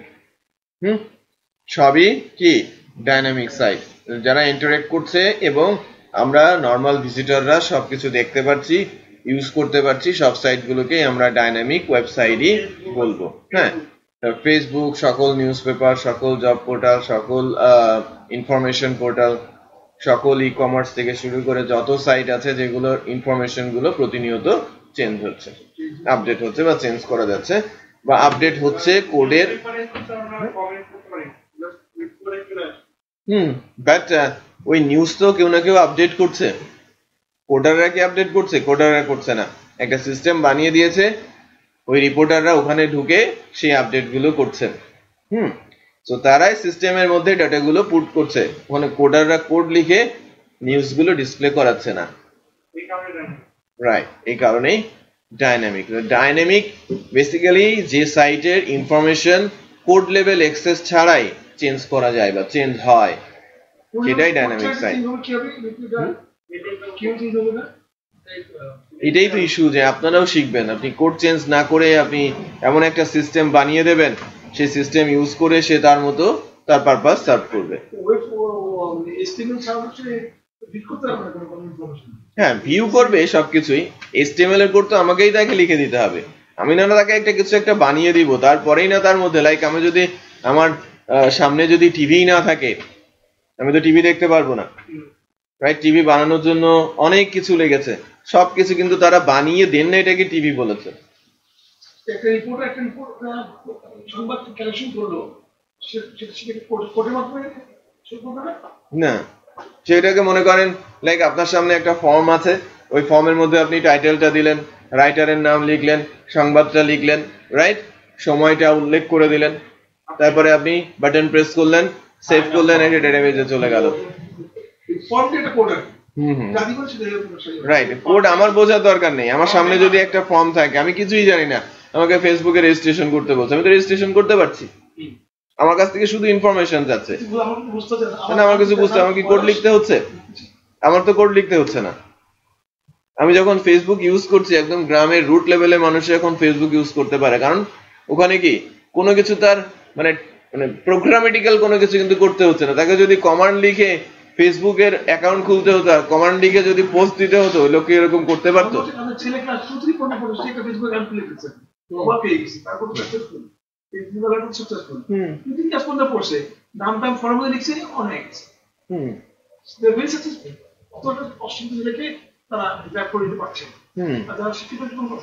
হ্যাঁ, সেটা তো কথাই নেই। বিষয়টা বুঝতেই পারছেন। ওকে, সো এটা হচ্ছে বেসিক্যালি ডাইনামিক সাইট। আর ওয়েব অ্যাপ্লিকেশন কোনগুলো? অ্যাপ্লিকেশন গুলো মূলত টেকনোলজির দিক থেকে সব সেমই ইউজ করছে, বাট এগুলোর ক্ষেত্রে মূল যে জায়গাটা, এর ইউজার কিন্তু সবাই না। ওয়েব অ্যাপ্লিকেশনের ইউজার কি ম্যাস পিপল না। অ্যাপ্লিকেশন গুলো হয়ে থাকে টার্গেট করে, টার্গেটেড অডিয়েন্সের জন্য। যেমন আমার একটা HRM সিস্টেম আছে, আমার একটা পেরোল সিস্টেম আছে, আমার একটা অ্যাকাউন্টিং সিস্টেম আছে, আমার একটা স্কুল ম্যানেজমেন্ট সিস্টেম আছে, আমার একটা হসপিটাল ম্যানেজমেন্ট সিস্টেম আছে, আমার একটা লাইব্রেরি ম্যানেজমেন্ট সিস্টেম আছে, আমার ইউনিভার্সিটি ম্যানেজমেন্ট সিস্টেম আছে, আমার ইআরপি আছে। আমি আস্তে আস্তে ছোট থেকে বড়র দিকে আসছি, আমার ইআরপি সিস্টেম আছে, আমার ব্যাংকিং সফটওয়্যার আছে, রাইট? এগুলো সবই কি অ্যাপ্লিকেশন, এবং এদের অডিয়েন্স কি টার্গেটেড, ফিক্সড। হ্যাঁ, নির্দিষ্ট এপিআইর মধ্যে চলে, নির্দিষ্ট চ্যানেলে চলে, সবাই সেটা জানেও না এবং সেখানে তারা অ্যাক্সেসও পায় না, বাট তারা কিন্তু ব্রাউজারের সাইটটা ভিজিট করছে এবং সে অনুযায়ী তারা কিন্তু কাজ করছে। যে সফটওয়্যার গুলো এখন ব্যাংকে চলে, যেগুলোকে বলা হচ্ছে কি অনলাইন ব্যাংকিং, তার মানে কি, মানে একই সার্ভারে সবকিছু যাচ্ছে, জাস্ট ব্রাঞ্চের ইউজার অ্যাকাউন্ট গুলো ভিন্ন। যখন আমার পান্থপথ থেকে যাচ্ছে তখন উল্লেখ হয়ে যাচ্ছে, এদেরকে সিলেক্ট করে দেওয়ার কোনো সুযোগ নেই, সিস্টেম অটোমেটিক বলছে যে এই ইনপুট গুলো সব কোথা থেকে আসছে, পান্থপথ ব্রাঞ্চ থেকে আসছে। না, লিনাক্স তো সার্ভার, হ্যাঁ, অ্যাপ্লিকেশন পিএসপিও হতে পারে, জাভাও হতে পারে, .NETও হতে পারে। বিশেষ করে এই অ্যাপ্লিকেশন গুলো, বিশেষ করে যে সিকিউর অ্যাপ্লিকেশন গুলোর কথা বলা হচ্ছে, সিকিউর অ্যাপ্লিকেশন গুলো সিকিউর প্রোগ্রামিং ল্যাঙ্গুয়েজ জাভা বা সি শার্প ইউজ করে বেশি হয়ে থাকে। সব যে সেগুলো দিয়ে হচ্ছে সেটা কিন্তু না, বাট অ্যাপ্লিকেশন গুলো জাভা বা সি শার্প দিয়ে সবচেয়ে বেশি হচ্ছে, কারণ ল্যাঙ্গুয়েজ গুলো নিজেরাই কি সিকিউর। ওকে, তো টেকনোলজিস আর সেম। ওখানে HTML, CSS, server side language, MySQL database, আর মানে ডেটাবেস হিসেবে কিন্তু অনেকগুলো আছে, MySQL, Oracle, MS SQL, Postgre। Database হিসেবে অনেকগুলো ডেটাবেস সার্ভার রয়েছে, বাট সবচেয়ে বেশি সিকিউর ডেটাবেস সার্ভার কি Oracle, ওকে, তারপরে MS SQL, তারপরে MySQL, তারপরে Postgre, বাট সবচেয়ে ফাস্টার কে MySQL। খুব দ্রুত ডাটা রিটার্ন করে কে MySQL। বাট আমাকে যদি কেউ বলে যে কোন একটা ই-কমার্সে গেলাম, কোন একটা বাটন প্রেস করলাম, 2 মিনিট ওয়েট করো, আমি কিন্তু সেখানে থাকবো না। বাট আমি ব্যাংকের লাইনে দাঁড়িয়েছি, যখন ক্যাশিয়ার একটা বাটন প্রেস করেছে, তার যদি 2 মিনিট লাগে, 2 মিনিট কেন, আমি 5 মিনিট দাঁড়িয়ে থাকতে রাজি আছি। মানে স্পিড কনসার্ন না, কনসার্ন কি সিকিউরিটি। যেটা বোঝাতে পেরেছি? এখন কথা হচ্ছে যে বসুন্ধরায় অনেক দোকান আছে, ওখানে সিকিউরিটি গার্ড দাঁড়িয়ে আছে এবং সিকিউরিটি গার্ড দাঁড়িয়ে থেকে পাহারা দিচ্ছে, সিকিউরিটি লক পার হয়ে আমাকে কয়েকটা চেকিং দিয়ে আমাকে কিন্তু ভেতরে ঢুকতে হচ্ছে। এখন যদি এখন কেউ বলে যে ওই ফুটপাতে যে দোকানদাররা দাঁড়িয়ে আছে এবং ওই দোকানে গিয়ে কথা বলতে হলে সিকিউরিটি গেটের মধ্যে দিয়ে যে বলতে হবে, আমি কি বলবো? ডেফিনেটলি বলবো না, কারণ আমার হাতে অনেক অপশন রয়েছে, আর ওখানে অপশন কি একটাই, আমি মলে যেতে হলে ওই দিক দিয়েই যেতে হবে আমাকে। বুঝতে পেরেছেন? সো ওখানে আমি টাইম দিব, আমি চেকিং এর সুযোগ দিব, ইচ্ছে করে তাদেরকে সাহায্যও করব, বাট এই জায়গাগুলোতে আমার হাতে অপশন কি অনেক। এখানে যদি 50টা দোকান বসে থাকে আর একজন যদি ওই লক সিস্টেম দাঁড়িয়ে রাখে যে আমার সঙ্গে কথা বলতে হলে ওই ওই রাস্তা দিয়ে ঢুকে আসতে হবে, আমি কিন্তু ওই দোকানে যাবই না। এটা বুঝতে পেরেছেন? সো স্পিড কিন্তু কনসার্ন, বাট স্পিড কনসার্ন না কখন, যখন সিকিউরিটি ইনভলভ বা অনেক কিছু বা প্রয়োজনীয় কিছু ওখান থেকে আমি পাচ্ছি। এটা বুঝতে পেরেছেন? সো আমার যদি অনলাইন ব্যাংকিং এর কথা আসে, অনলাইন ব্যাংকিং এ আমি যখন অনলাইন ব্যাংকিং করছি, ব্যাংকে যে টাকা তুলে বা কাউকে টাকা দিয়ে ফেরত আসতে আমার 1 ঘন্টা সময় লাগতো। আর ওয়েব পেজটাতে যদি সেটা পিএসপি দিয়ে হতো তাহলে এটা 2 মিনিটে কাজ সম্পন্ন করতো, জাভা দিয়ে হওয়াতে সেটা 4 মিনিট লাগছে ফর এক্সাম্পল। তারপরে কি সেটা সিকিউর, আর পিএসপি লেস সিকিউর। অ্যাপ্লিকেশন কোনটা ইউজ করবে? জাভা ইউজ করবে, কারণ সিকিউর। আর 1 ঘন্টার তুলনায় 4 মিনিট অনেক কম সময়, আমি ডেফিনেটলি সেখানে ব্যয় করব। এটা বুঝতে পেরেছেন? সব ইম্পর্টেন্ট, একটা এক জায়গার জন্য ইম্পর্টেন্ট, রাইট, গুরুত্বপূর্ণ। সো এটাই হচ্ছে মূল ইস্যু বা মূল জায়গা, যে জায়গাগুলোতে মূলত ওই ল্যাঙ্গুয়েজ গুলো কাজ করে বা ফিচার গুলো ইউজ করা হয়ে থাকে। সো ওয়েব অ্যাপ্লিকেশন সম্পর্কে হয়তো কিছুটা ধারণা দিতে পেরেছি। ডাইনামিক ওয়েবসাইট যে জাভা সি শার্প দিয়ে তৈরি হচ্ছে না সেটা কিন্তু আমরা বলছি না, বাট সংখ্যায় কম। যে টপ 25 ওয়েবসাইটের কথা বলি, টপ 25 এর মধ্যে একটা ওয়েবসাইট আছে লাইভ বা msn.com, যেটা এটাই সি শার্প দিয়ে করা, বাকি সব পিএইচপি দিয়ে করা। যদি আমরা টপ 25 ওয়েবসাইট দেখতে চাই, টপ 25 ওয়েবসাইট এটা আসবে ইউজারের উপর বেস করে, ভিজিটরের উপর বেস করে, যে ভোটিং সিস্টেম বা অন্য কোনো মাধ্যম দিয়ে না। এখানে এটা দেখা যাবে কখন, যে কত ভিজিটর কোন সাইটে আসছে তার উপর বেস করে, এটাকে বলা হয়ে থাকে বেসিক্যালি ট্রাফিক। আর ট্রাফিকের উপর বেস করেই মূলত আমরা দেখে থাকি যে বা বলে থাকি যে কোন সাইটটা সবচেয়ে বেশি পপুলার।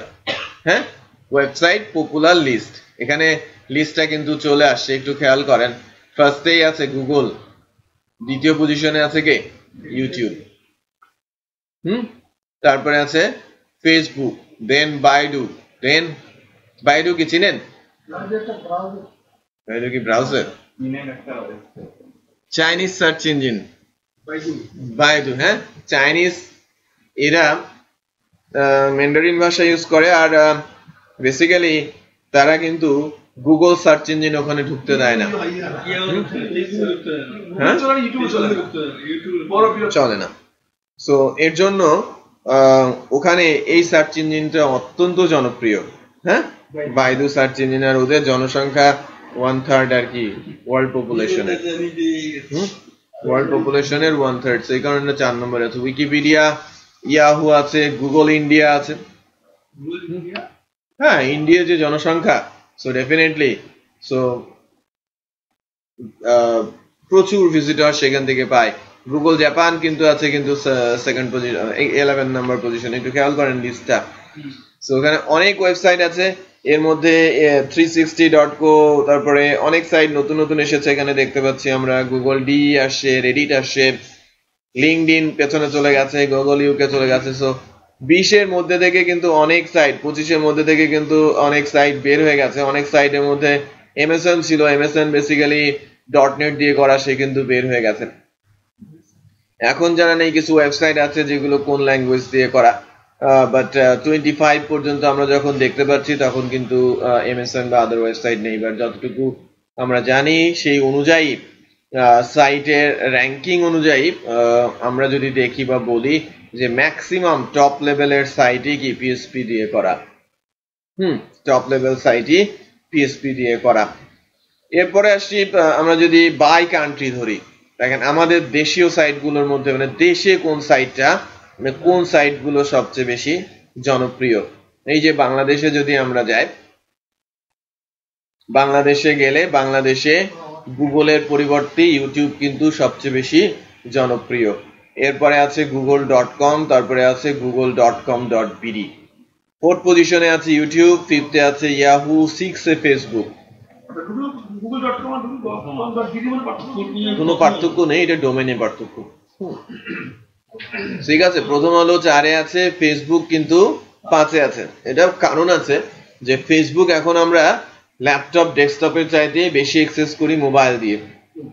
ম্যাক্সিমাম ইউজারদের যারা ইউজ করে এরা খুব স্বাচ্ছন্দ্য বোধ করে মোবাইল ইউজে, এবং ডেস্কটপ বা ল্যাপটপ যেগুলো ইউজ হয় বিশেষ করে বিভিন্ন ধরনের প্রতিষ্ঠানে কাজের হ্যাম্পার হয় বলে প্রতিষ্ঠানগুলো এই সাইটগুলোকে বন্ধ করে রাখে। এই কারণে ডেস্কটপ এবং ফেসবুকের ইউজের সংখ্যা, মোবাইলের ইউজের সংখ্যা কমে গেছে। এটা কিছুদিন আগ পর্যন্ত উপরের দিকে ছিল। কালের কণ্ঠ আছে, উইকিপিডিয়া আছে, এনটিভিপিডিয়া আছে, এটা হাইলি র্যাঙ্কড। ওকে, BD24 লাইভ আছে, ব্লগ স্পোর্ট আছে, BD জবস আছে 12-এ, ESPN খুব চলে, এডেক্স আছে, অনলাইন ক্রেডিট আছে না, ক্লিকস আছে, গ্রামীণ ফোন ইউজার পায় আর কি রেগুলার, এনইউ ইডু, এই যে গ্রামীণ ফোন যে ইউজার পায় এটার পেছনে মূলত কাজ করে কি বিভিন্ন অ্যাডভার্টাইজমেন্ট, সে কিন্তু অ্যাডের মাধ্যমে এগুলো করে থাকে। বিডি নিউজ 24, বিট 365 আছে, ঠিক আছে। বিভিন্ন ধরনের সাইট কিন্তু আমরা দেখতে পাচ্ছি। টেলিটকের ওয়েবসাইটটাও কিন্তু বেশ জনপ্রিয় .com. তো কান্ট্রি স্পেসিফিকেশন কিন্তু আমরা দেখলাম। ক্যাটাগরি ধরে যদি আমরা বলি, ক্যাটাগরি রিলেটেড কিন্তু বেশ কিছু সাইট আছে। ক্যাটাগরি ধরেও কিন্তু আপনারা সাইট রেফারেন্সে যেতে পারেন। যদি আমি স্পোর্টস এর ওয়েবসাইটের কথা বলি, একটু খেয়াল করেন যে কোন সাইটগুলো খুবই জনপ্রিয়। ক্যাটাগরি ধরে আমি যদি ক্রিকেটের কথা বলি, ক্রিকেটের নাম্বার অফ সাইট আছে 1075টা সাইট আছে ক্রিকেটের উপরে। এর মধ্যে ক্রিকেট নিচের দিকে আছে, হ্যাঁ, স্পোর্টস এর মধ্যে। এই যে খেয়াল করেন যে ESPN একে আছে, দেন ক্রিকবাজ আছে, হ্যাঁ, বিভিন্ন ধরনের ওয়েবসাইট কিন্তু আপনি এখান থেকে দেখতে পাচ্ছেন। সো যারা মূলত এই সাইট নিয়ে নিউজ টিউজ করে তারা এই এখানেই পড়ে থাকে এবং এখান থেকেই অনেক কিছু জানার সুযোগ আছে।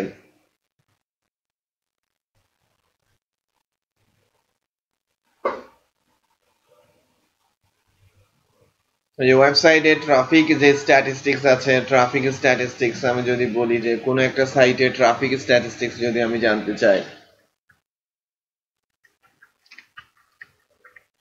colortraining.com এই সাইটে আমাদের ট্রাফিক কোথা থেকে আসে, ভিজিটর কোন দিক থেকে বেশি আসে বা কেমন কি সেটা জানতে গেলে কিন্তু এখান থেকে হিস্ট্রি বা ইনফরমেশন পাওয়া যায়। 5770তম র্যাঙ্কিং আছে বাংলাদেশেই।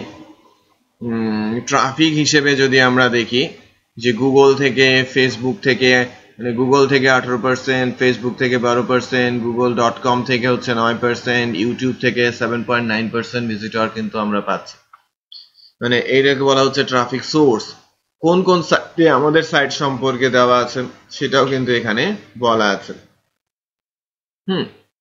সো 26টা সাইটের সাথে আমাদের সাইটের লিঙ্ক করা আছে। তার মানে আপনি যে কোনো সাইটের হিস্ট্রি ইনফরমেশন সম্পর্কে আপনি খুব সহজে বের করে ফেলতে পারেন। তো পেও করতে হয়, আবার পেওর প্রয়োজনও পড়ে না। সো বেসিক্যালি আমি যেটা বোঝানোর চেষ্টা করছিলাম, আমি জাস্ট টেকনোলজি গুলো নিয়ে একটু ধারণা দেওয়ার চেষ্টা করছিলাম আজকের দিনে, এবং টেকনোলজি গুলো কিভাবে ইউজ হবে, টেকনোলজি কিভাবে ইউজ করতে হয় এই বিষয়গুলো নিয়ে আলোচনা করছি। আপনাদের এখন আমি যে বিষয়টা করব আর কি, আমরা যখন HTML CSS করেছি তখন কিন্তু কোনো সার্ভার লাগে নাই। বাট আমরা যখন নেক্সটে PHP প্রোগ্রামিং করতে যাব তখন আমাদের ওয়েব সার্ভার লাগবে। রিপিট করছি, আমাদের কিন্তু একটা ওয়েব সার্ভার লাগবে। সো আমরা যদি সেই ওয়েব সার্ভারটা নিয়ে কাজ করতে চাই, তো সেই ক্ষেত্রে আমরা ওই ওয়েব সার্ভারে ইনস্টলেশন লাগবে আমার মেশিনে। আমি যদি MySQL নিয়ে কাজ করতে চাই, আমার MySQL এর সার্ভার লাগবে আমার মেশিনে। সো যদি আমরা সর্বোপরি একটা ওয়েবসাইট ডেভেলপ করতে চাই, এবং ডেভেলপ করা থেকে শুরু করে ডিপ্লয় করার পর্যন্ত সকল ফ্যাসিলিটি মেশিনের মধ্যে থাকতে বলতে হয়, তো সেই ক্ষেত্রে আমাদের মেশিনে এমন কিছু সার্ভার লাগবে যা না হলে আমরা ডেভেলপমেন্টটা কমপ্লিট করতে পারবো না। বিশেষ করে আমাদের ল্যাঙ্গুয়েজ রান করার জন্য সার্ভার, ডেটাবেজের জন্য সার্ভার, ইমেলের জন্য সার্ভার লাগবে, আবার ফাইল ট্রান্সফারের জন্য সার্ভার লাগবে। তো সব মিলিয়ে আমাদের প্রায় 4-5টা সার্ভারের প্রয়োজন পড়বে। তো এটা যদি ইন্ডিভিজুয়ালি ইনস্টল করতে হয়, ইনস্টল করার পর এটা যদি আবার অ্যাডজাস্ট করতে হয়, একটার সাথে আরেকটা রিলেশন এস্টাবলিশ করতে হয়, তাহলে বিগিনার্সদের পক্ষে কিন্তু এটা অসম্ভব ম্যানেজ করাটা। হ্যালো হ্যালো হ্যালো বুঝলাম কে আমরা যে বিষয়টা নিয়ে কথা বলছিলাম সার্ভার বেসিক্যালি এই যে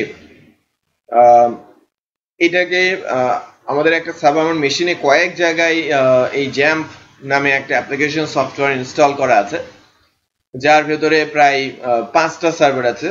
অ্যাপাচি ফর পিএসপি, মাইস্কুয়েল ডেটাবেজের জন্য মাইস্কুয়েল, ফাইল জিলা ডাটা ট্রান্সফার করার জন্য লোকাল মেশিন থেকে লাইভ সার্ভারে, মার্কারি ইমেল সার্ভার হিসেবে ইউজ করা হয়, আর টমক্যাট এটা মূলত জাভা বা সি শার্পের জন্য সার্ভার হিসেবে কাজ করে।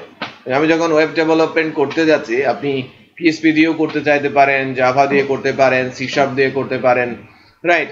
এই কারণে তারা একটা কমপ্লিট প্যাকেজ তৈরি করে রেখেছে জ্যাম্পের অ্যাপ্লিকেশন সফটওয়্যার, যেটা ইনস্টল দেওয়ার সাথে সাথে আপনার মেশিনে এরকম 5টা সার্ভার রেডি হয়ে যাবে।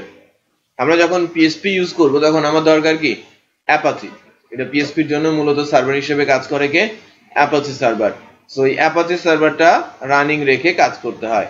আর ডেটাবেজের জন্য ডেটাবেজ সার্ভার মাইস্কুয়েল ইউজ করতে হয়। আর আপনি যদি ওরাকল ইউজ করতে চান সেক্ষেত্রে ওরাকলের জন্য কোনো প্যাকেজ নেই, সরাসরি ওরাকল ডাউনলোড করে ইনস্টল করতে হবে। বুঝতে পেরেছি? ওরাকল ইনস্টল করতে হবে না, এমএস এসকিউএল ইনস্টল করতে হবে আলাদা করে। তো আমাদের এনভায়রনমেন্টও রেডি করার জন্য আমার মেশিনে যদিও অনেকগুলো জায়গায় আছে, আপনারা আপনাদের পার্সোনাল মেশিনগুলোতে এত বেশি ইনস্টল করবেন না। আর প্র্যাকটিস করার জায়গায় এখানে প্র্যাকটিস না করে বাসায় গিয়ে, আমি যেহেতু ভিডিওতে করে দিচ্ছি, বাসায় গিয়ে আপনাদের পার্সোনাল মেশিনগুলোতে ইনস্টল করবেন। এখানে অলরেডি আরো কয়েকটা জায়গায় ইনস্টল করা আছে, ক্র্যাশ করতে পারে বা আপনারটা সাকসেসফুল ইনস্টল নাও হতে পারে। তো আমি সবগুলো মেশিনে একাধিক জায়গায় দেওয়া আছে। আমরা যখন ইউজ করব নেক্সট ক্লাসে সেটা বলে দিব কিভাবে আপনারা এটাকে অ্যাক্সেস করবেন বা ইউজ করবেন। হ্যাঁ, ইনস্টলেশনটা আমি এখন দেখাবো আপনাদের কিভাবে ইনস্টল করতে হবে। সিম্পল সফটওয়্যার ইনস্টলেশনের মতোই, এখানে তেমন কোনো ক্যারাকেটি নেই বা কিছুই নেই। বাট ইনস্টল করার সময়, মানে জ্যাম্প ইনস্টল করার সময় স্কাইপিটা অফ করে রাখবেন, কুইট করে রাখবেন। আমি কিন্তু স্কাইপিটাকে কুইট করে রেখেছি।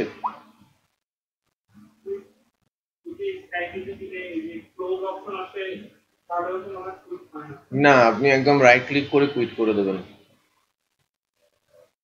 আচ্ছা, আমার কাছে জ্যাম্পের সফটওয়্যারটা আছে, একটু খেয়াল করেন। আমার কাছে 2টা ভার্সন আছে, 5.6.11 আর 5.6.19। যে কোনোটাই আপনি ইনস্টল করতে পারেন। ওকে, যে কোনোটাই আপনি ইনস্টল করতে পারেন। আপনাদের আমি যে কোনো একটা দিয়ে দিব আজকের ক্লাসে। আজকের ক্লাসে যে কোনো একটা আমি দিয়ে দিব। আর এই ইএক্সিটা এটা আপনি আবার অনলাইন থেকে কিন্তু খুব সহজে ডাউনলোডও করতে পারেন। এটা মাত্র 110-11 মেগাবাইট। না, আমাদের এটা হচ্ছে উইন্ডোজ এর জন্য। এই যে জ্যাম্প Win32, আপনাকে ম্যাকের জন্য ম্যাম্প ডাউনলোড করতে হবে। হ্যাঁ, উইন্ডোজের জন্য জ্যাম্প, ম্যাকের জন্য ম্যাম্প, আর লিনাক্সের জন্য ল্যাম্প। আপনি গুগলে সার্চ দেন ডাউনলোড ম্যাম্প।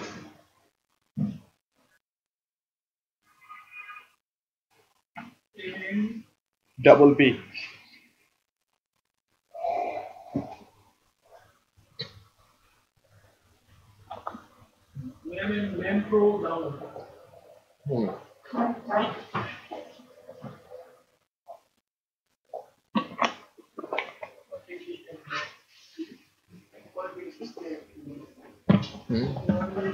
হ্যাঁ, এটা ডাউনলোড করতে পারেন। ম্যাম্প এন্ড ম্যাম্প প্রো, এটা দেন ম্যাম্প ইনফো পেতে পারেন। ডাউনলোডের উপরেরটাতে যান, 1 নম্বরটাতেই যান, এই যেটা ডাউনলোড করেন। ডাউনলোড শুরু হয়েছে।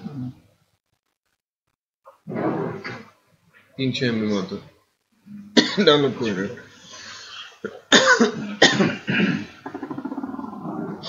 আচ্ছা দেখেন আমি একটা ইনস্টল করছি এবং আপনাদের জন্য আমি ই ড্রাইভে ইনস্টল করব। আমি 19টা ইনস্টল করছি, ডাবল ক্লিক করেছি।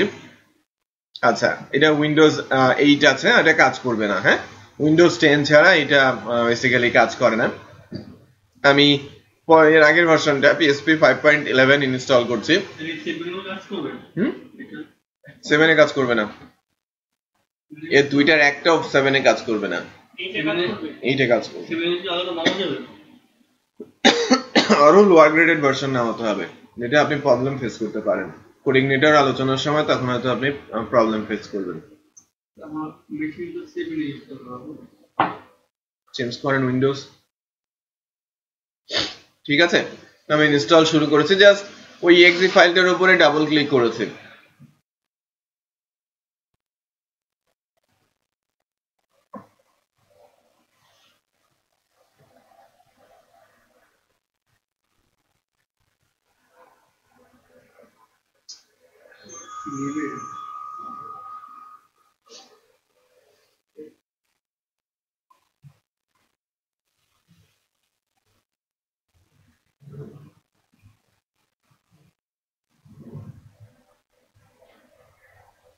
দেখেন জাস্ট আমি ওকে ওকেই করে যাচ্ছি কিন্তু। হ্যাঁ, দেন নেক্সট, যা কিছু আছে সবকিছু ঠিক থাকবে।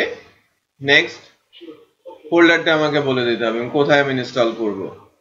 সো আমি ব্রাউজ করে দিচ্ছি। আমি ব্রাউজ করে আমি সি ড্রাইভে থাকবো না, আমি ই ড্রাইভে যেতে চাচ্ছি। ই ড্রাইভে গিয়ে ই ড্রাইভের মধ্যে আমি কোনো একটা নতুন ফোল্ডার ক্রিয়েট করব। দেখেন আমি ফোল্ডারের নাম বলছি CI batch 19 jam। CI batch 19 jam বলে ওকে দিয়ে দিলাম। তার মানে আমার জ্যামটা ইনস্টল হবে কোথায়? ই ড্রাইভের CI batch 19 jam ফোল্ডারে। এটা বাই ডিফল্ট কিন্তু সি তে হয়, আর আপনারা চেষ্টা করবেন সি তে ইনস্টল না করতে, কারণ ওখানে অনেক প্রজেক্ট থাকবে, অনেক প্র্যাকটিস করা হবে। যদি অপারেটিং সিস্টেম চলে যায় তাহলে কিন্তু বিপদ হবে। নেক্সট দিচ্ছি, নেক্সট। এরপর আমার আর কিছু করার নেই। আমি যদি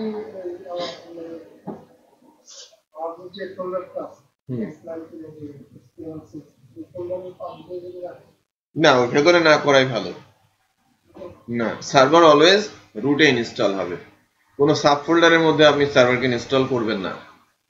ঠিক আছে, এটা অ্যাকচুয়ালি বিশাল এক সার্ভার, এটা ওয়েব সার্ভার। ঠিক আছে, ওই ড্রাইভে রাখেন, কোনো সমস্যা নেই। আপনি যে কোনো ড্রাইভেই রাখতে পারেন, বাট এটা যেন সাব ফোল্ডারের মধ্যে না ঢুকে। ম্যাকে চার্জ কতক্ষণ থাকে?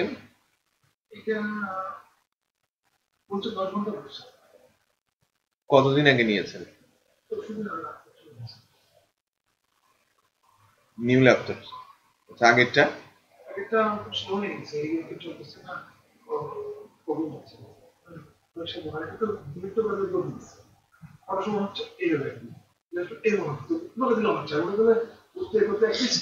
এক দেড় মিনিট কমসে কম লাগতে হবে।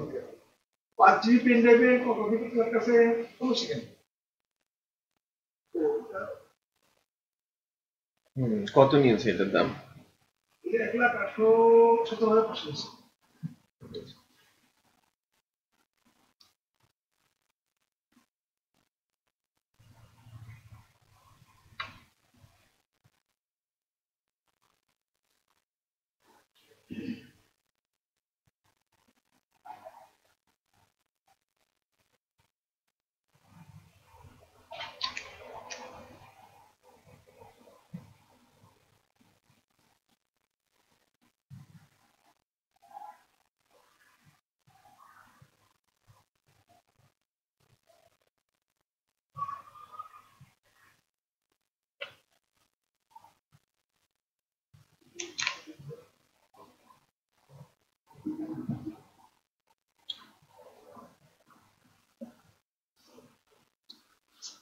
সাবস্ক্রাইব করে টাকা টাকা পাওয়া এটা ইয়েটা কি ক্লিয়ার না জিনিসটা কি যদি সাবস্ক্রাইব করুন প্রত্যেক সব জায়গায়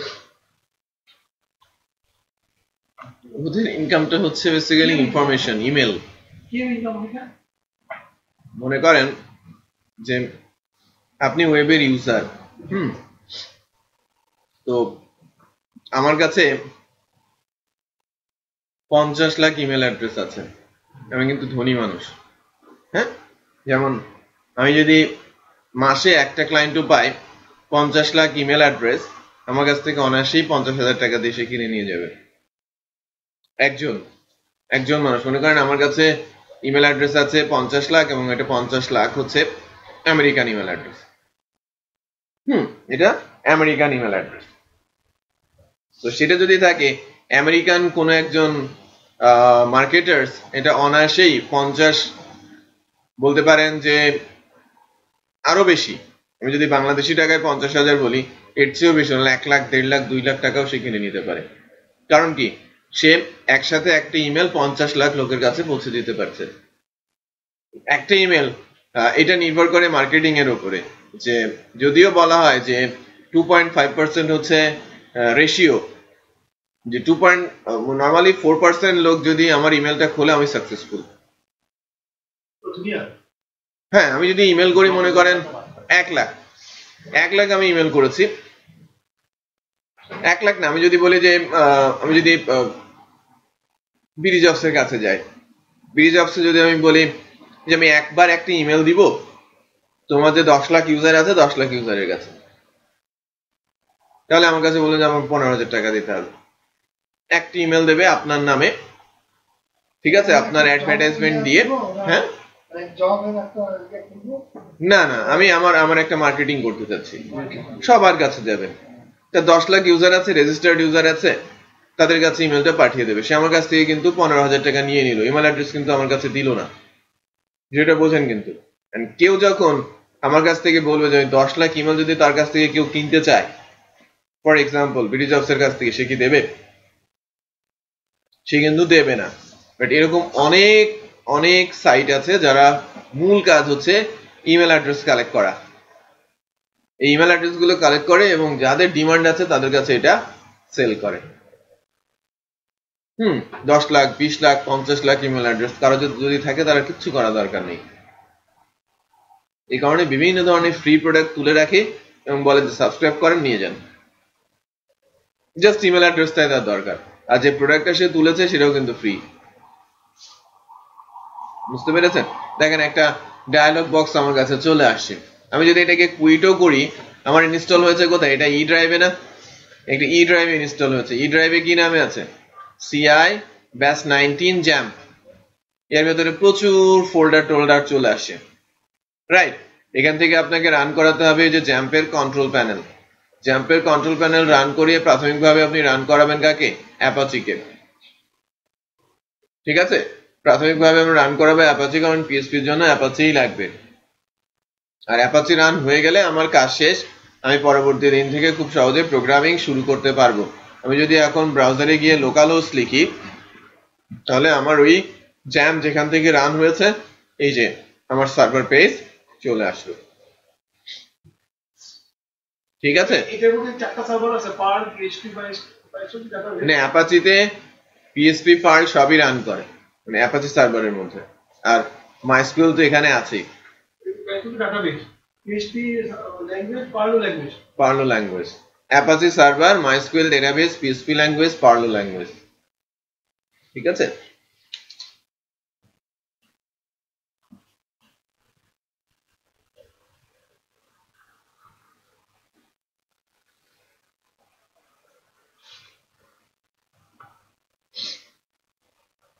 তাহলে আমরা এই পার্টিকুলার এরিয়াতে একটু কনসেন্ট্রেট করি। নেক্সট ডেতে সবার মেশিনে যে সার্ভার ইনস্টল করা আছে এটা আমরা ইনশিওর করি, সেখান থেকে আমরা প্রোগ্রামিং স্টার্ট করি।